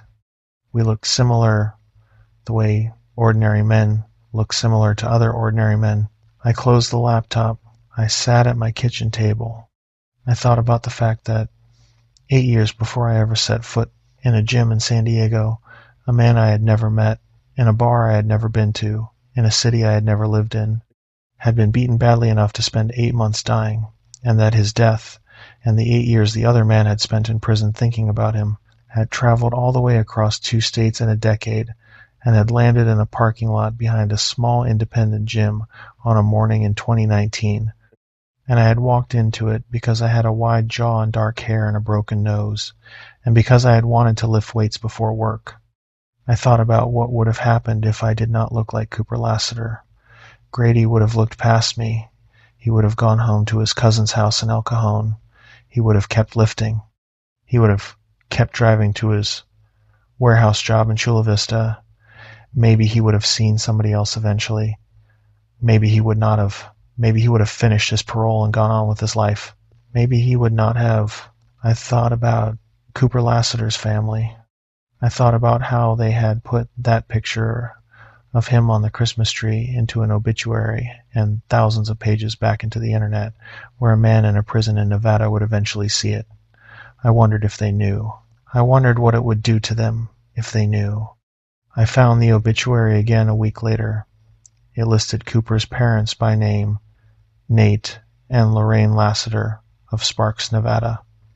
There was an address for a memorial fund set up at a church in Sparks. I did not want to contact the fund. I wanted to contact the parents. I sat at my kitchen table one Sunday afternoon, and I opened a search page, and I looked for Nate and Lorraine Lassiter in Sparks. I found a landline listed in a public directory. I wrote the number on a piece of paper.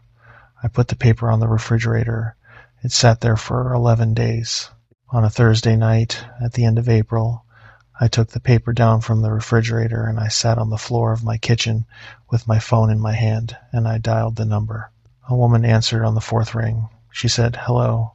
I said, "Is this Lorraine Lassiter?" She said, "Yes." I said, "Ma'am, my name is Silas. You do not know me. I am calling from San Diego. I want to talk to you for a minute about your son Cooper. I understand if you do not want to talk to me. If you say no, I will hang up and I will not call again." She was quiet for a long moment.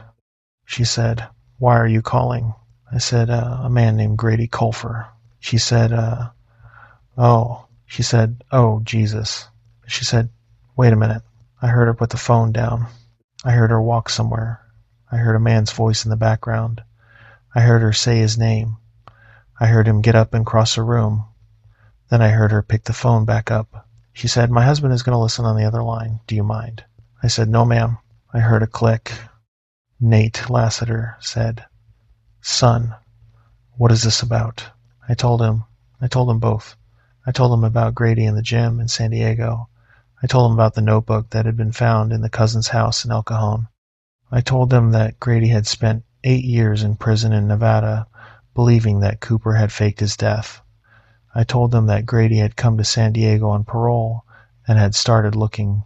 I told them what he had planned to do to me in my kitchen at 4 a.m.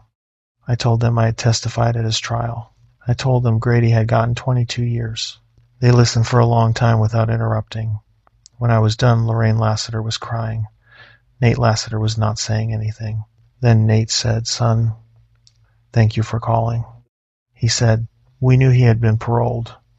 Nobody had contacted us to tell us. We had read about it in the paper because we look for his name every few months. We did not know he had gone to California. We did not know he had come looking for someone." He said, "We did not know he thought Cooper had faked it." Lorraine said, "That poor boy. That poor sick boy." Then she said, "I do not mean Grady." She said, "I do not know who I mean." I said, "Ma'am."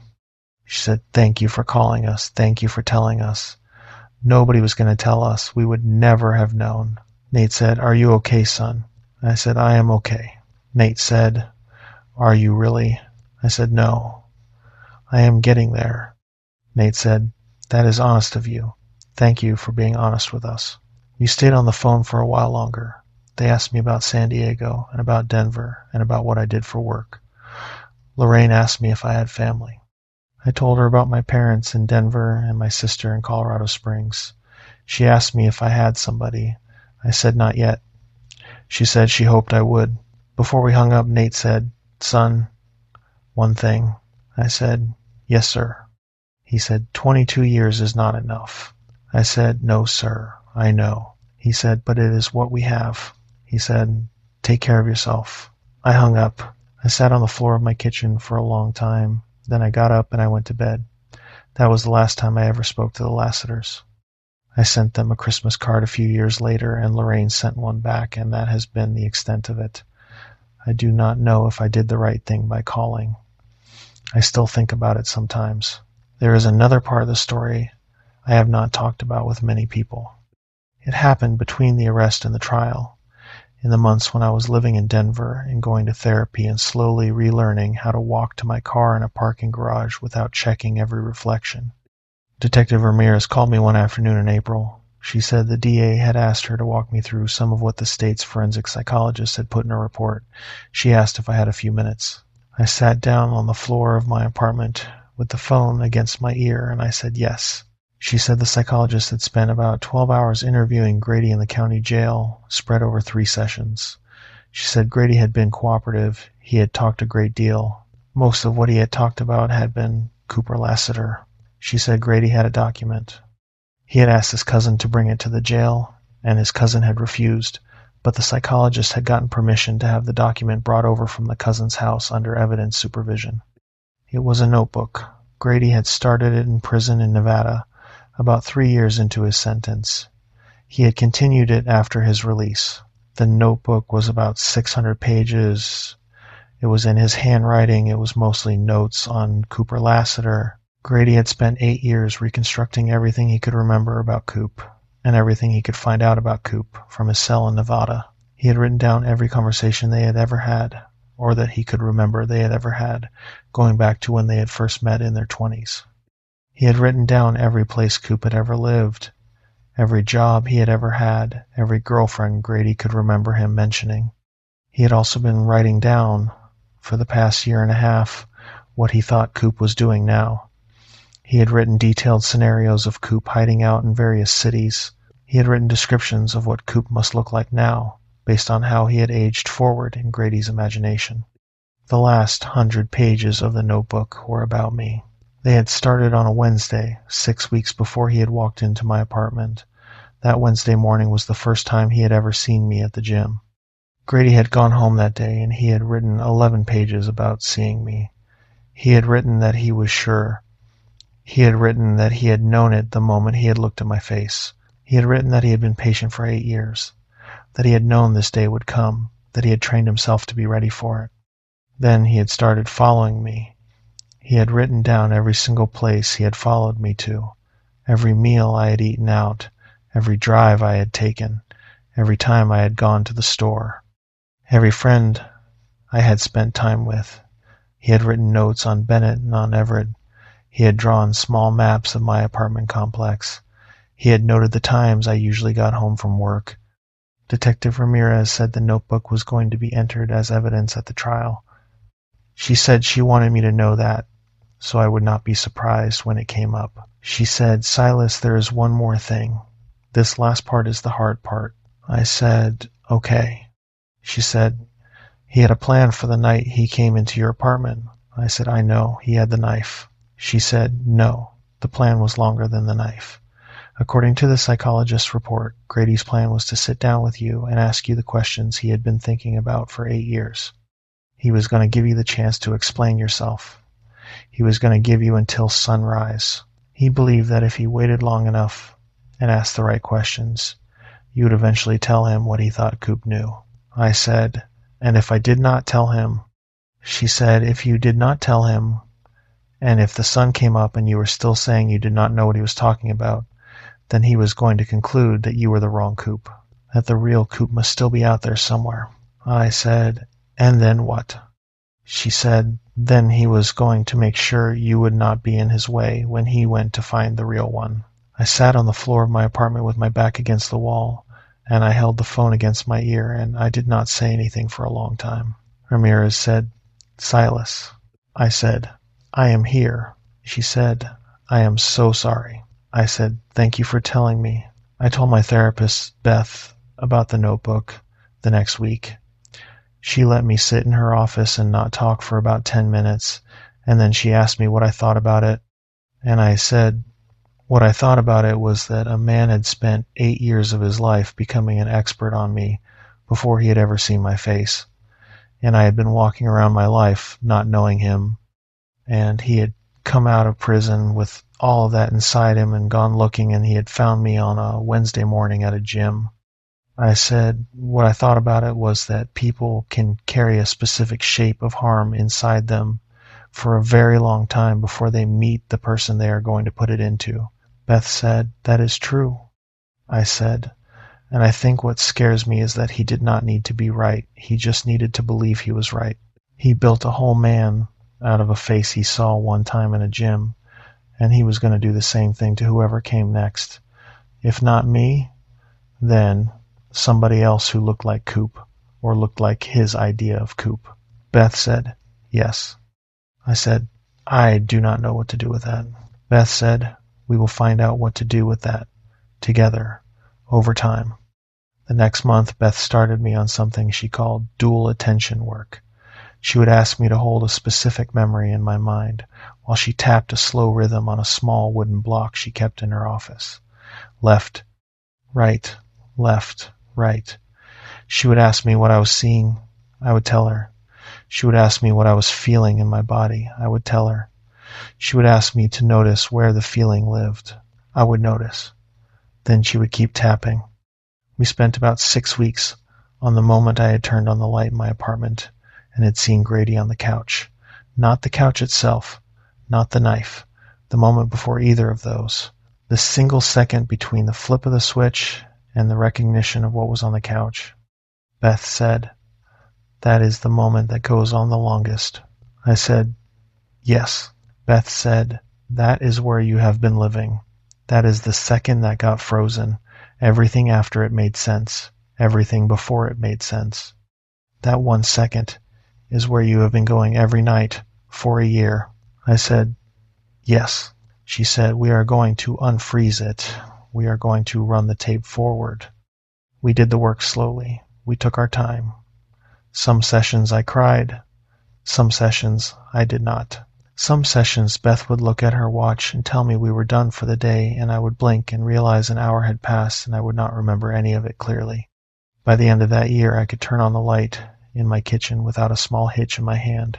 By the end of the year and a half, I could sit with my back to a doorway. By the end of 2 years, I could go to a gym again. I went to a small, quiet place in a strip mall near my apartment in Denver, where the same 3 regulars lifted every morning at 6. I did not talk to any of them. They did not talk to me. That was the way I liked it. Beth said at our last session that she wanted me to know I had done the hard work myself and that she had only been the person holding the block.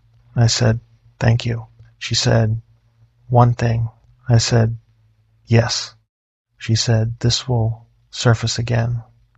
It will surface at times you do not expect, and in ways you do not expect. Something will remind you. A voice in a coffee shop, a shape in a parking lot, the word Coop on a menu. When that happens, do not fight it. Notice it. Name it. Let it move through you and out. Do not clamp down on it. Do not push it away. Do not go silent. Tell somebody."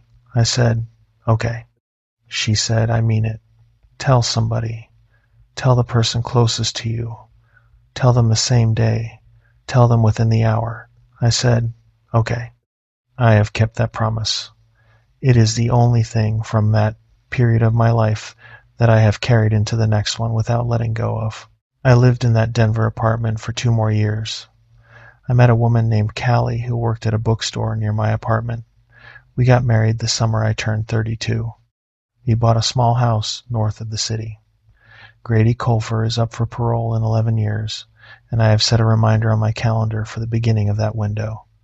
I plan to write a letter to the parole board. I know what I am going to say. I have already drafted it once on a Sunday afternoon last year, sitting at the kitchen table in the little house north of Denver while Callie was out at a farmer's market. I wrote about 6 pages by hand on legal pad. I described the sound of him saying, "Hey, Coop," across the room in my apartment the night he was waiting for me. I described the shape of the knife in the evidence photo. I described what Detective Ramirez had told me about the notebook and about the plan for Sunrise. I described my face in a mirror. When I was done, I read it through once, and I folded it up, and I put it in the top drawer of the desk in the room I use as an office. I have not looked at it since. I do not need to look at it. It is where I can find it when the time comes. Some mornings I stand at the bathroom mirror while I am shaving, and the light hits my face at the right angle, and for just a moment I do not see myself. I see a wide jaw and dark hair and a broken nose and a mole below the left eye and a face I have looked at every day of my life, and I think about a Christmas photograph on the internet and about the way one face can become the wrong face for one man on one morning in a gym in a city by the ocean. Then I blink, and it is my face again, and I finish shaving, and I go on with my day. There is one habit I have not been able to break. When I meet somebody new, and they say a name, and the name is Cooper, or Coop, or Cole, or anything close, I feel a small cold pull in the middle of my chest that takes a second to pass. Callie noticed this once, a couple of years ago, when we were at a friend of a friend's birthday party and somebody introduced himself as Coop. I shook the man's hand. I said, "Hey, good to meet you." On the drive home, Callie asked what had happened at the party. I told her the short version. She said, "Does that happen a lot?"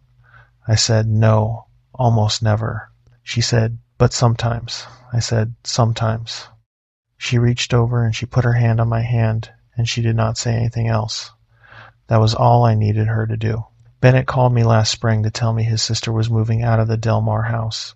She was selling it to a young family. He asked if I wanted anything from it before the move. I said no. He said, "Are you sure?"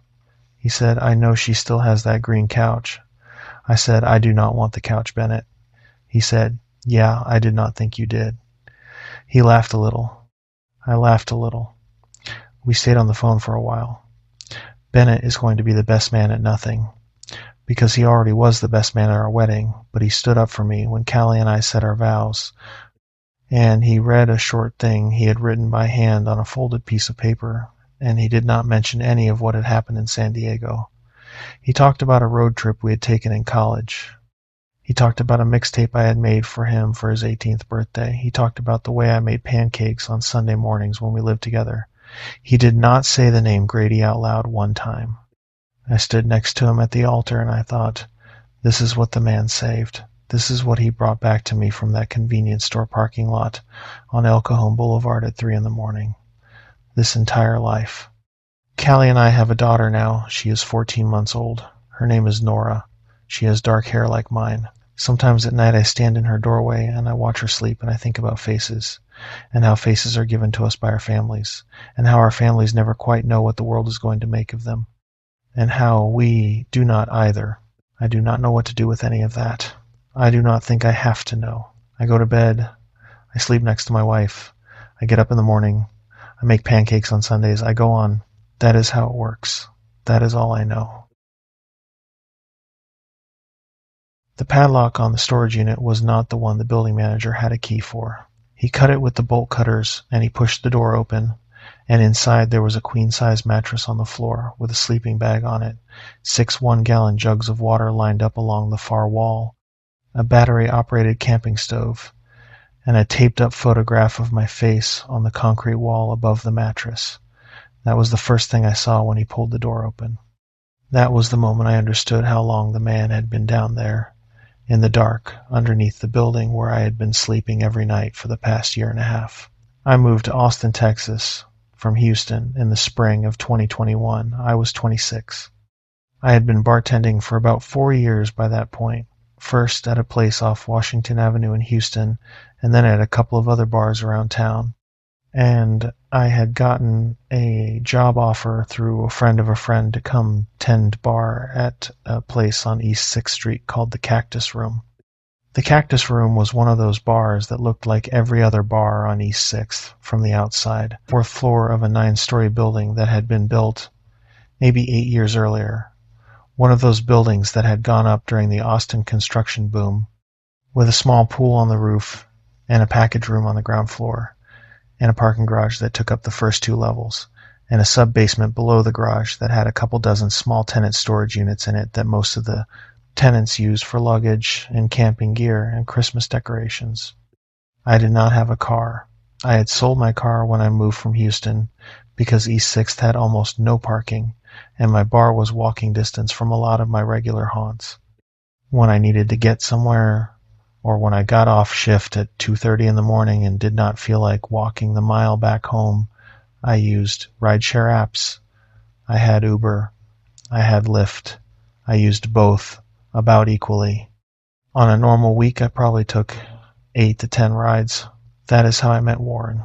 The first time I got in his car, I did not really register him. It was a Wednesday night, maybe midnight, and I had gotten off my shift early because we had been slow, and I had walked out to the corner and I had opened the app and I had ordered a ride home. The driver pulled up in about 4 minutes. Silver Toyota Camry, mid-2000s, clean. The driver was a guy in his early 40s, maybe 6 feet tall, thin, hair going gray at the temples. He had a hat with the University of Texas logo on it. He said, "Hey, are you Travis?" I said, "Yeah." I got in the back. He drove me home. He was polite. He asked me how my night was. I said, "Fine." He said, "Quiet at the bar tonight?" I said, "Yeah, midweek." He nodded. He did not press. He let me sit in silence for the rest of the ride. When we got to my building, he said, "Have a good one, Travis." I said, "Thanks." I rated him 5 stars. I did not think about him for the rest of the week. 2 nights later, I got off a Saturday shift at close, which at the Cactus Room was 2:30. The bar was packed until last call. I was exhausted. I walked out to the sidewalk and I ordered a Lyft. The car that pulled up was a silver Toyota Camry. The driver was the same guy. He said, "Hey, Travis, small world." I said, "Yeah, small world."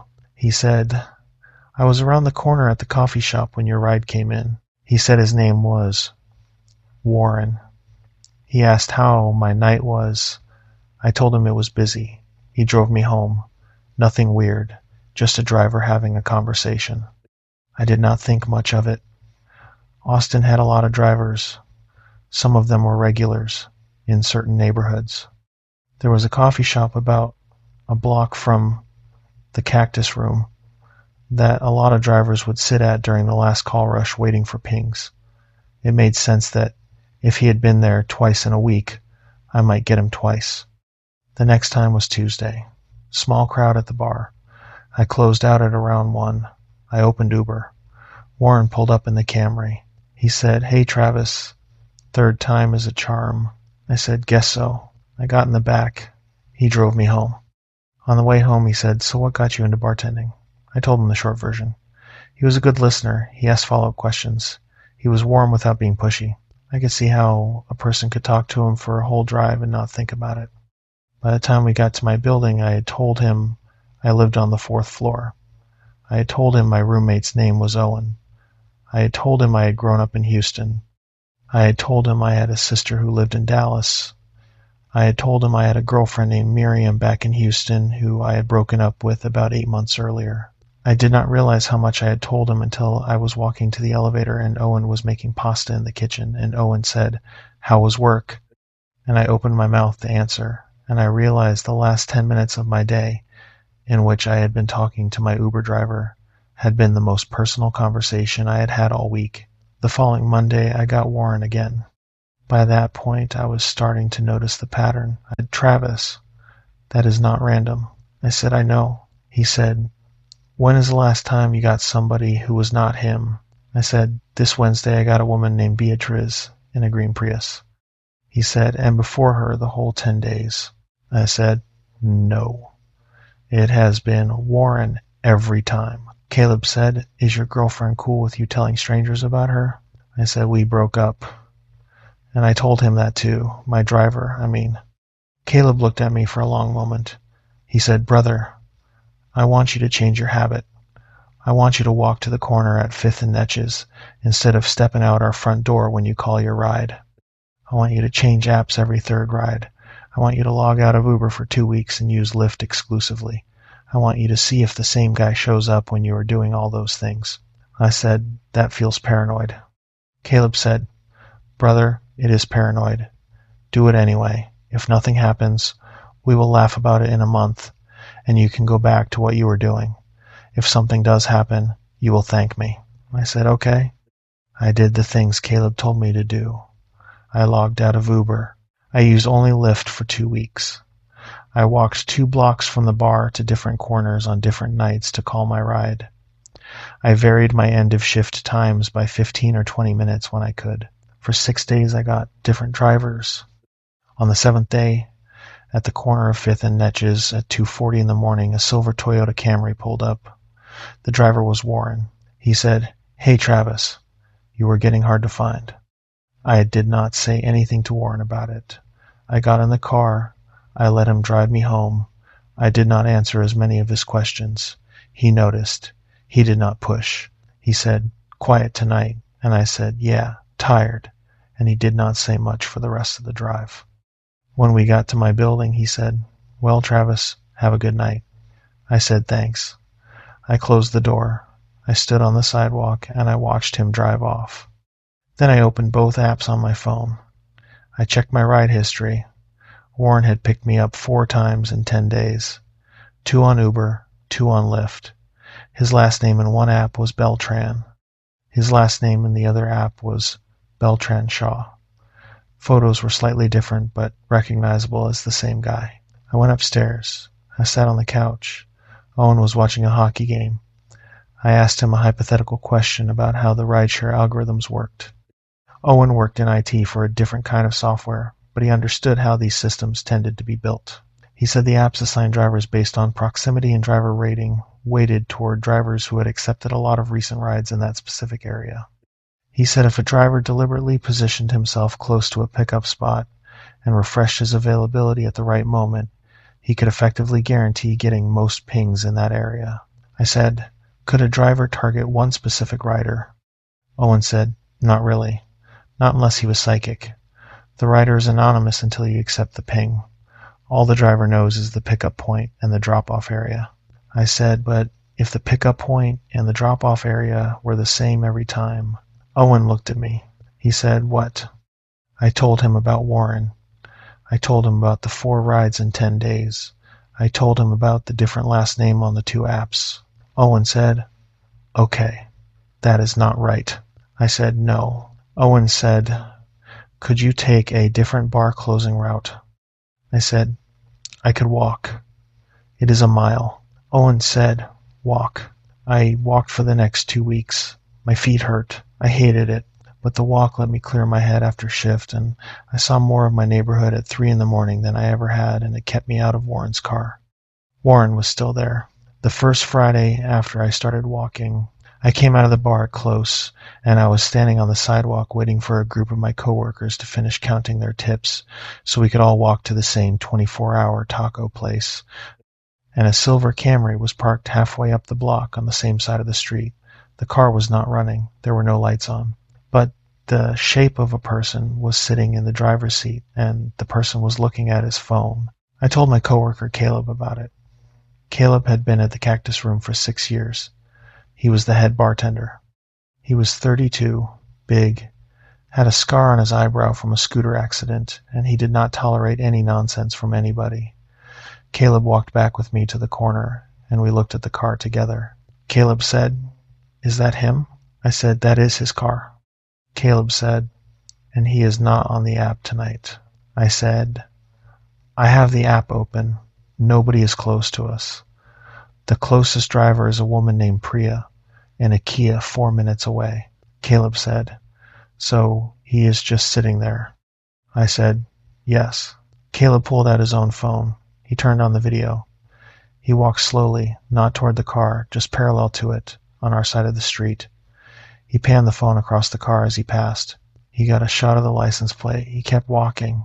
Warren started his car. The lights came on. The Camry pulled slowly away from the curb, made a right at the corner, and disappeared. Caleb said, "You need to report this." I said, "To who?" Caleb said, "The app. The police. Both." I reported it to the Uber app that night. I filled out a form. I described the driver. I gave them his last name off the app. I said he had been picking me up too often to be a coincidence. I said tonight he had been parked outside my bar without a ride assigned. I asked them to make sure he could not be assigned to me again. Uber sent me an automated email the next day. They thanked me for the report. They said they had a policy against harassing behavior. They said they had noted the driver's profile. They did not say they had deactivated him. They did not say they had blocked him from being assigned to me. They said they took safety very seriously. I reported him to Lyft. I got a similar email. I called the Austin Police non-emergency line. I told them the story. The officer I spoke to was kind. He told me I could come in and file a report. He told me I probably did not have grounds for a restraining order yet because I did not have enough documented incidents involving a personal threat. He told me to keep a log. He told me if the driver ever approached me physically or came onto my private property, I should call 911. I kept a log. I bought a small notebook. I started writing down every time I saw the Camry. The first thing I noticed was that once I started paying attention, I saw the Camry a lot. I saw it 3 times in the week after I made the report. Once parked across the street from my apartment building at 10 in the morning. Once at the H-E-B on Altorf Street when I was buying groceries.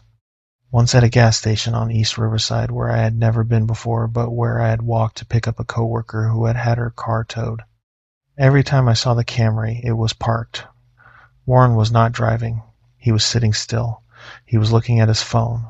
He was doing nothing that a person could call anything. I called the police station a second time. They sent an officer out to take a formal report.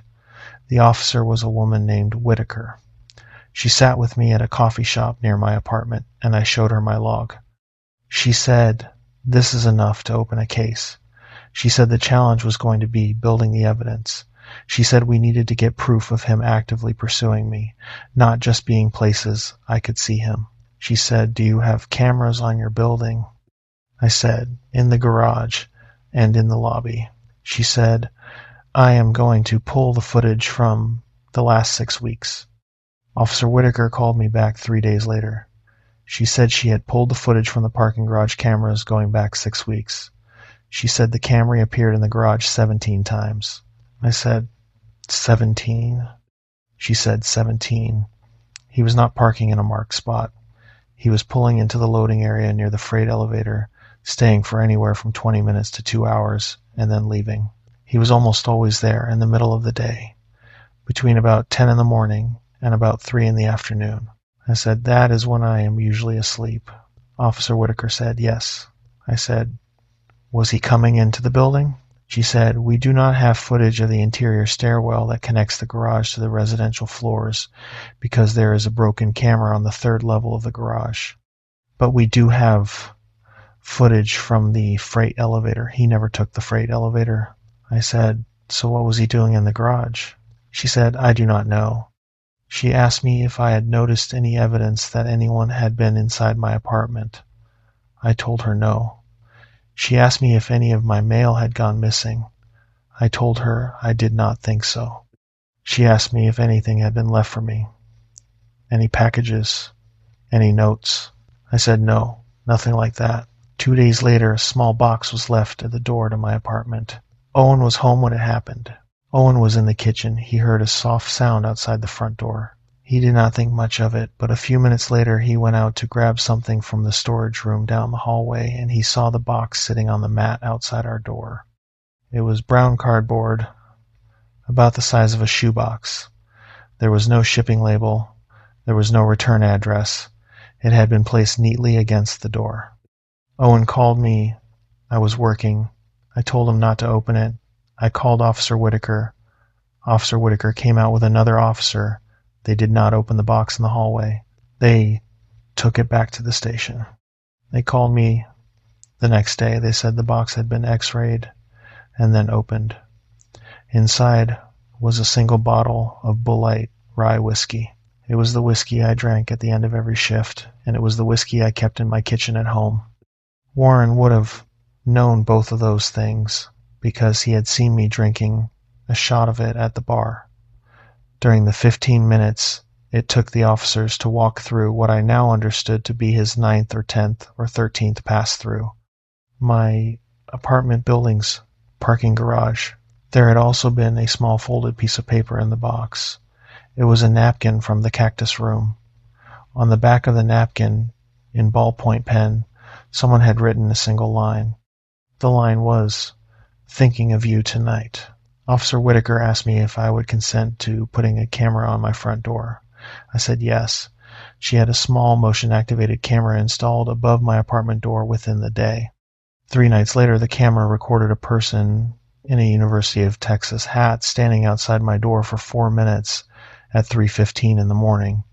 He did not knock. He did not touch the door. He stood there. Then he walked away. He did the same thing the next night. And the night after that? The morning after the 3rd night, I called Officer Whitaker and I asked her what would happen if I asked the building manager to check every storage unit in the sub-basement. She said that was actually a very good idea. She said she had been about to suggest the same thing. The building manager's name was Raphael. He had been the manager of my building for the whole 2 years I had lived there. He was a warm guy, quiet, in his 50s, and he took his job seriously. When I explained the situation to him, he did not ask a single question. He said, "When do you want to check?" I said, "Today." He said, "Meet me down there in 20 minutes. I went down with Owen. Officer Whitaker met us in the parking garage. We took the freight elevator down to the sub-basement level, which I had only been to once before, when I had first moved in and Raphael had shown me the storage unit assigned to my apartment. The sub-basement was long and low, painted concrete, with rows of chain-link storage cages running down the middle of the space. The lights were the sort of institutional fluorescence that hummed and buzzed and threw a flat blue light that made everyone look sick. Raphael had a clipboard with him. He had a list of every unit and the apartment it was assigned to. There were 42 units in total. He walked us through them one by one, and at each one he checked the padlock number against his roster and marked it off. At unit number 31 he stopped. He said, "This is not right." I said, "What is not right?" He said, "This unit is assigned to apartment 602. The padlock number in my roster is 3871. This padlock is a different padlock. The tenant in 602 has not been down here in 6 months. He told me last week he was thinking of getting rid of the unit because he did not need the storage." Officer Whitaker said, "Raphael, I need you to cut this lock." Raphael went to the maintenance closet, and he came back with a set of bolt cutters. He put the bolt cutters against the shackle of the padlock. He cut it. The lock fell to the concrete floor. The sound was very loud. Raphael pulled the door of the chain-link cage open. I want to describe what I saw as accurately as I can. The unit was maybe 8 feet by 10 feet, walled on 3 sides by chain link and on the 4th side by a solid concrete wall of the building. The concrete wall was the interior side. The chain link sides looked out into the sub-basement. On the floor was a queen-size mattress. It had a black sleeping bag on it.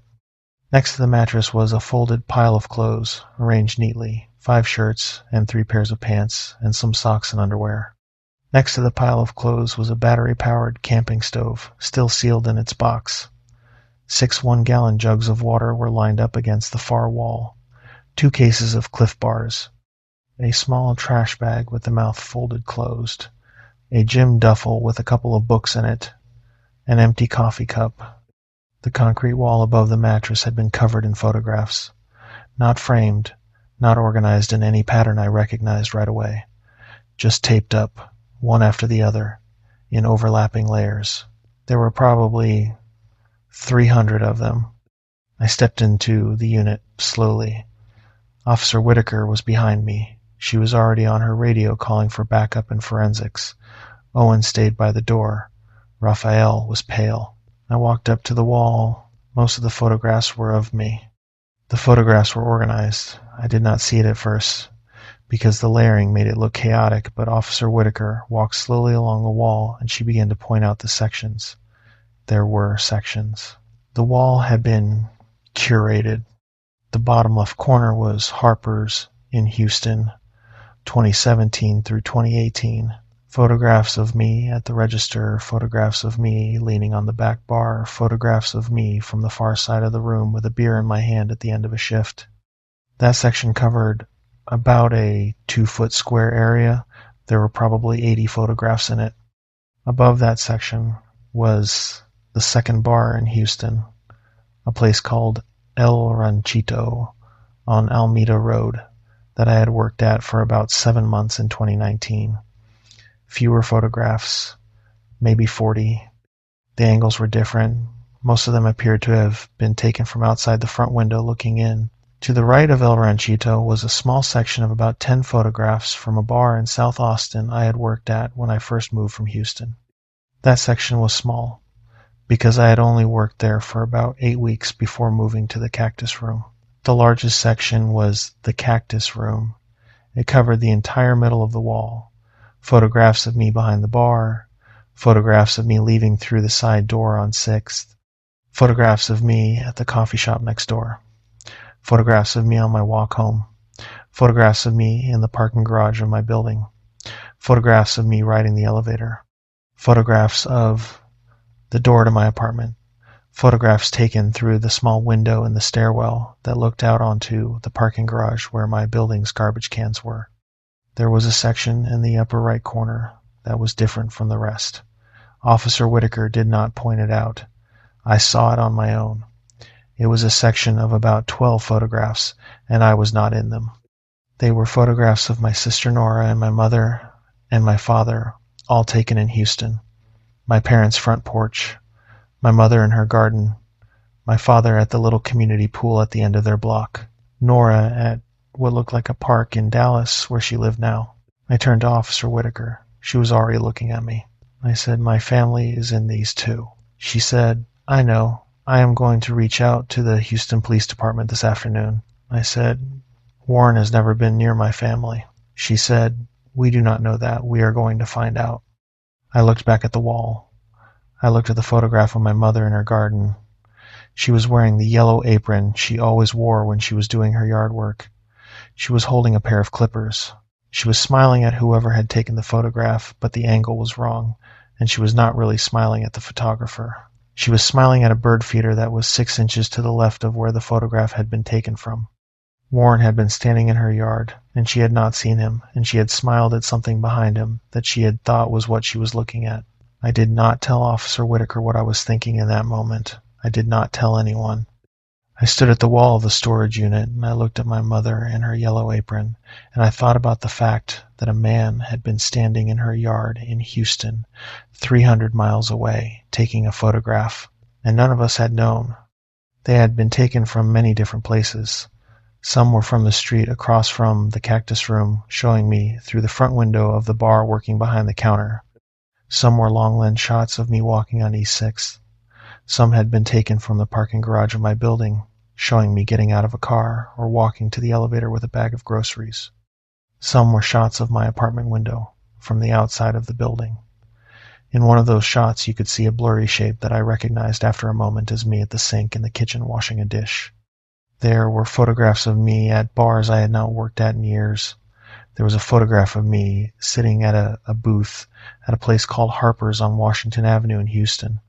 I had bartended at Harper's for a year and a half back in 2017 and 2018. In the photograph, I was sitting at a booth with 3 other people I recognized as friends I had had at that time. I was laughing. The photograph had been taken from across the room. I did not remember the moment. I did not remember Warren being at Harper's ever. I did not remember his face. There was a small brown envelope taped to the wall near the mattress. Officer Whitaker asked me to step back. She put on gloves. She took the envelope down. She opened it. Inside the envelope was a stack of what looked like about 40 small pieces of paper. She flipped through them without touching the front of them. They were bar receipts. Every one of them was signed by me. The customer copies from the Cactus Room, from Harper's, from a place on South Congress I had worked at for 6 months before Harper's, and from a place I did not immediately recognize until I looked at the printed header and saw it was the name of a college bar in San Marcos, where I had done a few pickup shifts one summer when I was in school. Warren had been collecting my signatures. There was one more thing on the wall. It was in the bottom right corner, below all the photographs. It had been folded and taped up flat. I did not see it at first because it was almost the same color as the concrete. It was one of my shirts, a black work shirt with a small embroidered patch on the chest that said the Cactus Room in white thread. I had lost that shirt about a year earlier. I had assumed I had left it at a laundromat when I had run a load of work clothes on a Sunday morning during a stretch when our washing machine at the apartment had been broken. I had bought a new one, and I had forgotten about it. Warren had my shirt. He had folded it neatly. He had taped it up against the wall next to a photograph of me standing behind the bar in the same shirt. In the photograph, you could see the little embroidered patch. In real life, you could see the little embroidered patch on the folded shirt about 10 inches away from it. He had put them next to each other. Officer Whitaker asked me if I was okay. I said I was. My legs did not feel like mine. We left the unit. 2 forensic technicians in white paper suits took over. They spent about 6 hours in the sub-basement that day. I sat upstairs in Raphael's office. Raphael made me a cup of coffee. I did not drink it. I sat there with the paper cup in my hands, and I looked at the pattern of the wood grain on his desk. Officer Whitaker came back up around 8 in the evening. She had a small evidence bag in her hand.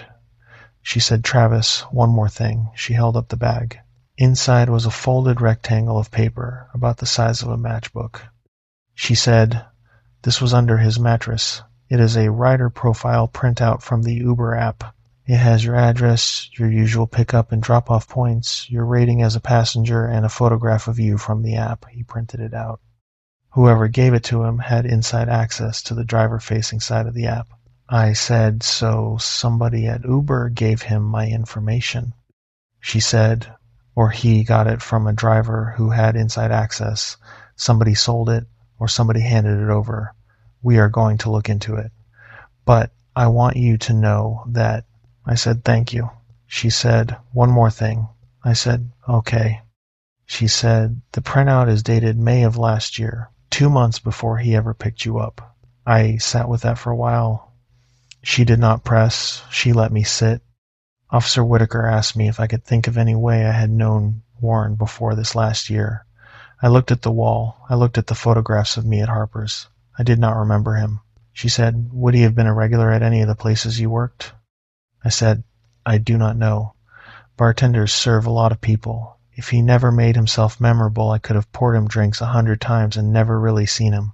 She said, "That is what I think happened." I called my parents that same afternoon. I called from the back seat of Officer Whitaker's cruiser while she was speaking with a Houston Police Department detective on her own phone in the front seat. My mother answered on the second ring. I told her the short version.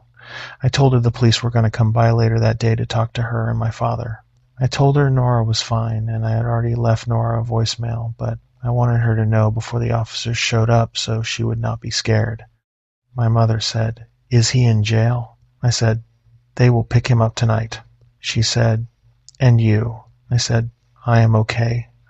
I am with the officer now." She said, "Is your apartment safe?" I said, "I am not going back to my apartment." She said, "Come home." I said, "Mom." She said, "Travis, please come home for a few days." I said, "I will come home this weekend." She said, "Promise me." I said, "I promise." I hung up. Officer Whitaker looked at me in the rearview mirror. She said, "Houston PD is going to send 2 officers to your parents' house within the hour. They will also send someone to your sister's apartment in Dallas. I gave them descriptions of the photographs on the wall, and I sent over copies. They will keep you posted on anything they find." I said, "Thank you." She said, "Do not thank me yet." Houston PD did not find anything at my parents' house except my mother's yellow apron and the bird feeder from the photograph. The detective who called me the next morning told me that the bird feeder had a small scratch on the top of one of its wooden slats that looked like it could have been made by someone leaning against it while adjusting a camera lens. But he could not say for sure. He asked my mother if she wanted the bird feeder taken down. She said no. She said, "That man does not get to make me take down my bird feeder." Dallas PD did not find anything at Nora's apartment either. Her building had a security camera at the entrance. The detective there pulled 2 weeks of footage. He did not see Warren in any of it. He told Nora he could go back further if she wanted. She told him a month would be enough. A month came back clean. Warren had photographed her from a public park across the street from her apartment building, sitting on a bench maybe 40 yards from her front door, and had never gotten closer than that. Nora called me that night. She said, "I am not going to sleep for a while." I said, "I know. I am sorry." She said, "Do not apologize. You did not do this." I said, "I am still sorry." She said, "I know. I love you. Come home this weekend." I said, "I am going to." The police detained Warren the next afternoon. He was not in the storage unit when they searched it, but they set up surveillance on the sub-basement, and they waited. He came in at 4:30 in the morning through a service door on the east side of the building that connected the loading dock to the parking garage. The door had been forced at some point in the past, and Warren had installed his own small magnetic sensor on it so he could tell if anyone else had used it while he was gone. He walked to the freight elevator. He came down to the sub-basement. He walked to Unit 31. He stopped when he saw the door open and the padlock gone. He turned around. He did not run. He put his hands on his head. He said, "I know why you are here." He got on his knees. 2 officers cuffed him. They took him upstairs. His real name was Warren Kessler. He was 43. He was originally from Sherman, Texas. He had been working delivery jobs and warehouse jobs and short-term contract jobs for most of the previous decade. He had been on Uber and Lyft for about 18 months. He had used a valid Texas driver's license and a valid vehicle registration to sign up for both. His background check had been clean. He had a couple of small charges from his early 20s, disorderly conduct and a marijuana possession, and nothing else. He had not been in the same place as me at Harper's on a specific night. He had been at Harper's a lot of nights for about a year. He had first come in on a Wednesday in the fall of 2017, 3 weeks after I had started working there. He had told the officers he did not remember why he had walked in that first night. He had not really been a bar person before. He had just needed a drink after work. He had ordered a beer. He had watched me pour it. He had told the officers he did not know why, but something about how I worked behind the bar had made him feel calm. He said he had come back 3 nights later, ordered another beer, and watched me for 2 hours. He said in his first year of coming to Harper's, he had probably watched me work about 90 times. He said he had never spoken to me beyond ordering a drink and thanking me when I brought it. He said when I had left Harper's, he had followed the trail. He had made an anonymous social media account and had watched my public profile. He had figured out I had moved to El Ranchito. He had gone to the new bar. He had done the same thing. When I had moved from Houston up to Austin for a new job, he had lost me for about 6 months, and he had been miserable. And he had eventually paid a private investigator $200 to run down my current employment through a friend of a friend, and the PI had told him the Cactus Room. He had signed up for Uber and Lyft 10 months after I moved to Austin. He had positioned himself in the neighborhoods around the Cactus Room every night I worked. He had gotten pings from other passengers in the area, but he had rejected them until my request came through. He said the first time he had picked me up, he had almost thrown up in the front seat. He had found the storage unit assigned to apartment 602. After months of coming and going through the forced service door and walking the sub-basement at night, the tenant in 602 had stopped using the unit. Warren had cut off the original padlock, replaced it with his own, and moved in. He had been sleeping in the unit almost every night for the past 4 months. He had been sleeping at his cousin's apartment before that, and had left the cousin's apartment because he had wanted to be closer to me at night. The cousin cooperated with the police almost immediately. His name was Nolan Kessler. He lived in Pflugerville. He worked at a car dealership. He had let Warren stay on his couch when Warren had shown up at his door in the fall of 2017 with a duffel bag and a laminated card from a mental health facility in East Texas that Warren had voluntarily checked into and voluntarily checked out of a week earlier. Nolan had assumed his cousin was going through a rough patch. He had let him stay. He had helped him buy the Camry from a dealership across town because Warren had wanted a car that did not have Nolan's name on the title. He had helped him get set up as a rideshare driver because Warren had wanted work that let him keep his own hours. He had not asked many questions.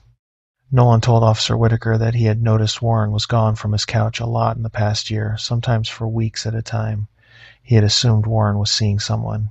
He had asked once. Warren had said, kind of. Nolan had not pushed. Nolan told Officer Whitaker that in November of the previous year he had found a small notebook in the pocket of a jacket Warren had left at the apartment. He had opened it because he had been curious about who this woman was that Warren was disappearing to see. Inside the notebook there had been no name of any woman. There had been a name, my name, and a list of my shifts at the Cactus Room going back 7 months, hand-drawn in a small grid. Nolan told Officer Whitaker that he had put the notebook back in the jacket pocket, exactly where he had found it, and he had not said anything to Warren about it, because he had been scared, and he had not known what it meant, and he had told himself he was misreading it. Officer Whitaker asked Nolan why he had not called anyone. Nolan told her he had told himself that if his cousin was doing something crazy, his cousin would eventually get caught, and there was no point in Nolan being the one to make it happen because his cousin was family. Nolan told her that if he had known there was going to be a storage unit and photographs and a knife in a drawer, he would have called. Officer Whitaker told him that the storage unit and the photographs and the knife had all been where they had been in November when he had put the notebook back. She did not tell him this cruelly. She told him because it was true. Nolan said he understood. Nolan agreed to testify at the sentencing hearing if the DA needed him to. The DA did not end up needing him. Warren pled guilty at the arraignment. There was no trial. There was only a sentencing hearing. He had not planned to hurt me. That was what the psychologist said, at least. The psychologist said Warren's fixation had been what she called adjacent. He wanted to be near me. He wanted to know everything about me. He wanted to be part of my routine. He did not want to end the routine. He wanted the routine to keep going forever so that he could keep being in it. I asked her what he would have done eventually. She said she did not know. She said in cases like this, the risk of escalation was always real, but not always inevitable. She said the pattern could hold for years and then something could tip it. She said we were lucky we had found him before something tipped it. I said, lucky. She said, I know. Warren was charged with felony stalking, criminal trespass, identity fraud for the rideshare registrations, and burglary of a building for the sub-basement occupancy. His bail was set at $75,000. He could not make it. He sat in the Travis County Jail while his court-appointed attorney worked out a plea deal with the DA's office. He pled guilty to all 4 counts about 8 months after the arrest. He was sentenced to 10 years, of which he would have to serve at least 4 before being eligible for parole. I moved out of my apartment on East Cesar Chavez 2 weeks after Warren was arrested. I could not sleep there. Every time I lay down in bed, I thought about him being underneath me, several floors below, in the concrete room with the photographs of my face on the wall. I could feel him down there. I could not stop feeling him down there. Owen was very understanding. He found another roommate within a couple of weeks. He and I still stay in touch. He has come to visit me a few times. I moved into a 2-bedroom rental house in South Austin with 2 of my co-workers from the Cactus Room, Caleb and another bartender named Melissa. The house was small and old, and there was no parking garage and no elevator and no sub-basement, and that was what I needed. Caleb and I would go on to work at the Cactus Room together for another 3 years. He stood by me every step of the way. When I had to testify at the sentencing hearing, he came with me. When the DA's office made me an appointment with a victim advocate, he came with me to that too. The sentencing hearing was in January. I read a victim impact statement. I had written it over the previous month with the help of the victim advocate, a woman named Josephine who had been assigned to my case from the DA's office.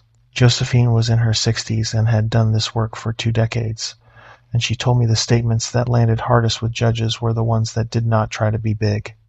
She said, "Tell them one thing that has changed about how you live." She said, "Tell them one specific thing that used to be normal for you that is not normal anymore." I read my statement standing at a small wooden podium in the courtroom. Warren was at the defense table to my left in an orange jumpsuit and a pair of gray sneakers with no laces. He did not look at me while I read. He looked down at the table. I told the judge about the check I do in my rearview mirror before I back out of any parking spot. I told him about the way I had started, without thinking about it, sitting on the same side of a booth at a restaurant so that I could see the door. I told him about the way I had stopped drinking Bullet Rye entirely because I could not open the bottle without thinking of the box. I told him about the way I had gone to Owen's cousin's wedding 6 months earlier and had spent the whole reception standing with my back against the wall of the ballroom, not because I meant to, but because my body had put me there. I told him that when I got home from work now, I did not walk in the front door and put my bag down and take my shoes off. I walked through every room of the house with the lights on before I did anything else. I checked the pantry, I checked the closet in the guest bedroom, I checked behind the shower curtain, I checked the yard through the back window. I did this every single time. I could not do it. I told him that I did not know if I would ever stop doing any of this. I said thank you. I sat down. Warren's lawyer offered a short statement about his client's remorse. The judge did not have much to say. He sentenced Warren to the 10 years the plea agreement called for. He said, on the record, that he thought the sentence was light. He said the only reason he was accepting it was because the DA had agreed to it. He said Warren had put me through something the law was not really built to punish. Warren was taken out through the side door. I walked out through the front. Josephine walked with me. Caleb was in the hallway. I hugged him. I did not cry until I got to the car in the parking lot. Caleb sat in the driver's seat with me for about 10 minutes while I did it. He drove me back to the house in South Austin. Melissa had made lasagna. We watched a movie. We did not talk about the courthouse. Warren has sent me 2 letters from prison in the 4 years since. The first one came about 6 months into his sentence. It was 3 pages, handwritten, and it started with the phrase, "Dear Travis, please do not throw this away." I threw it away. I read the first line and I put it in the trash and I put the trash out. I did not read the rest. The second letter came 18 months later. I put that one in the trash too. I did not open it. Josephine had told me I did not have to read them. She said if he kept sending them, we could ask the prison to block him from writing to me. I did not ask. I just kept throwing them out. If they stop, they stop. If they do not stop, they do not stop. I quit bartending in the fall of 2023. I had been at it for 6 years by then, and I was tired. Warren was part of the reason, not all of the reason. My back hurt from years of pouring drinks, and my sleep was bad, and I did not want to keep hearing the sounds of a full bar past midnight for the rest of my working life. I took a job at a coffee roaster in South Austin doing wholesale accounts. I make less money. I have benefits. I sleep at night. There is something about living through this that I have thought about a lot in the years since. The thing that gets me, still, is not what Warren did. What Warren did is horrible. What Warren did required a specific kind of patience that I do not think I can properly imagine. He watched me for 4 years before I ever met him. He rearranged his entire life around being close to me.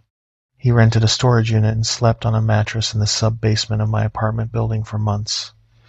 He used every system I trusted to embed himself in my day. But the thing that gets me is not that Warren did any of that. The thing that gets me is that I never noticed. Not one time. Not one night at Harper's when he was sitting at the corner of the bar watching me pour. Not one time at the South Austin bar. Not one time when he must have been walking behind me on East 6th. Not one time when he was parked in the parking garage at the middle of the day while I was asleep 4 floors up. I served that man drinks. I had thanked him. I had probably said, "What can I get you?" And I had probably meant it. He had been sitting 3 feet from me on a wooden bar stool 90 times over a year, and I had not once seen his face well enough to remember it later. We do not really look at each other. That is what I have learned. We look at each other's faces when they are in front of us and we cannot avoid it, and then we look at our phones or we look at whatever we are doing, and the other faces at the bar or the coffee shop or the sidewalk fade into a general blur. Warren counted on that. He counted on everybody counting on that. There is a version of my life where I never knew Warren was there, where he stayed in the storage unit for another 5 years or another 10, and he watched me and he collected his photographs and he waited for whatever he was waiting for, and I moved out of the building someday. And he found the next building I lived in, and he kept going. It is possible that in that version of my life he would never have hurt me. It is possible that he would have died in a storage unit at 55 without ever having done anything worse than what he did. I do not know which version was more likely. I know the version that happened. I know I sleep with the bedroom door open now, so I can see the front door of the house from my bed. I know I check the locks on every window when I get home. I know I do not use rideshare apps anymore. I have a car again. It is a used Honda Civic, and it costs me more per month than my share of the rent, and I do not care. I know that when I get in my car after a long day, and I start the engine, and I look up at the rearview mirror to back out of my spot, I check the back seat first, every single time. I have done that for 4 years now. I do not know if I will ever stop. I started seeing a therapist about 6 weeks after the sentencing. Her name was Delphina. Her office was on the second floor of a building in East Austin. In a room with 2 big windows and a wall of plants, she watered herself between sessions. Josephine had recommended her. I saw Delphina every Tuesday afternoon for 2 years. We spent the first 3 months on my sleep. I had stopped being able to sleep more than about 4 hours at a stretch. My body had learned. Over the year I had lived above Warren to wake up around 4 in the morning and listen. It had become the shape of my nights, without me knowing. After the arrest, I still woke up at 4. I still listened. I would lie in the dark of my new bedroom in the South Austin house with my eyes open, and I would trace the specific silence of the house. Melissa's breathing down the hall. Caleb's snoring on the other side of my wall. The refrigerator kicking on. The little clicks of a house settling. I would listen to all of it, and I would tell myself none of it was Warren, and my body would refuse to accept it, and I would lie there awake until the birds started. Delphina taught me a technique she called deliberate cataloging. When I would wake up at 4 in the morning, instead of listening for a threat, I would deliberately name every sound I could hear and identify the source. Refrigerator, compressor, ceiling fan, wind in the pecan tree in the front yard, distant train on the east side rail line. The point was not to feel safe.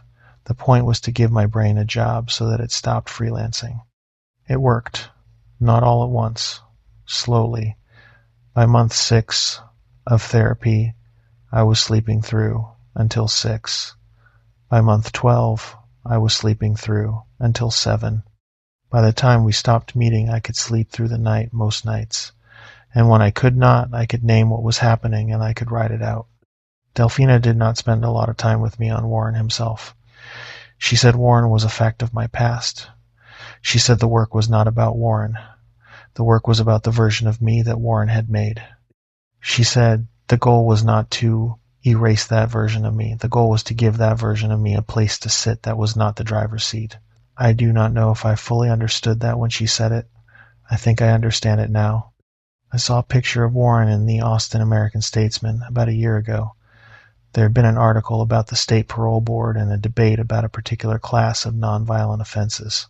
Warren was not mentioned in the article, but there was a stock photograph at the top of the article that had been taken at a group therapy session at a Texas correctional facility, and in the back of the photograph, sitting on a folding chair against the wall, was a man in a blue prison uniform who I recognized immediately. He was thinner. His hair was almost all gray. He was looking at his hands. He was not making eye contact with anyone in the photograph. I closed the browser window. I got up from my desk. I walked into the kitchen. I made myself a cup of coffee. Then I walked back to my desk, and I opened the browser again, and I looked at the photograph for a long time. I did not feel anything I could name. I did not feel pity. I did not feel anger. I did not feel fear. I did not feel vindicated. I felt a small, dull humming somewhere behind my ribs that was neither hot nor cold, and after about a minute of watching myself feel it, I closed the browser again, and I went for a walk around the block. I have not seen the photograph since. I do not go looking for him. I do not know when he will be released. Josephine told me the DA's office would notify me when his parole date was set, and I asked her to please just send it in the mail rather than call me, and she said okay. I have not gotten the notice yet. Melissa got married last year. She moved out of the South Austin house. Caleb and I are still there. Caleb's fiancée moved in a few months later. We are looking for another place with a yard that will let all three of us have some more room and maybe a dog. I am on a couple of dating apps in a light way. I have been on a few dates. Nothing has stuck. Delphina told me before we ended our sessions that dating would be hard for a while because I would have to figure out how to trust a person's face again, and she was right. I am working on it. I go to bed on Sunday nights and I read a book for a little while, and I turn off the lamp and I close my eyes and I listen to the house. And the house is not Warren, and I go to sleep. That is where I am. That is where I have been for 4 years. That is where I am probably going to stay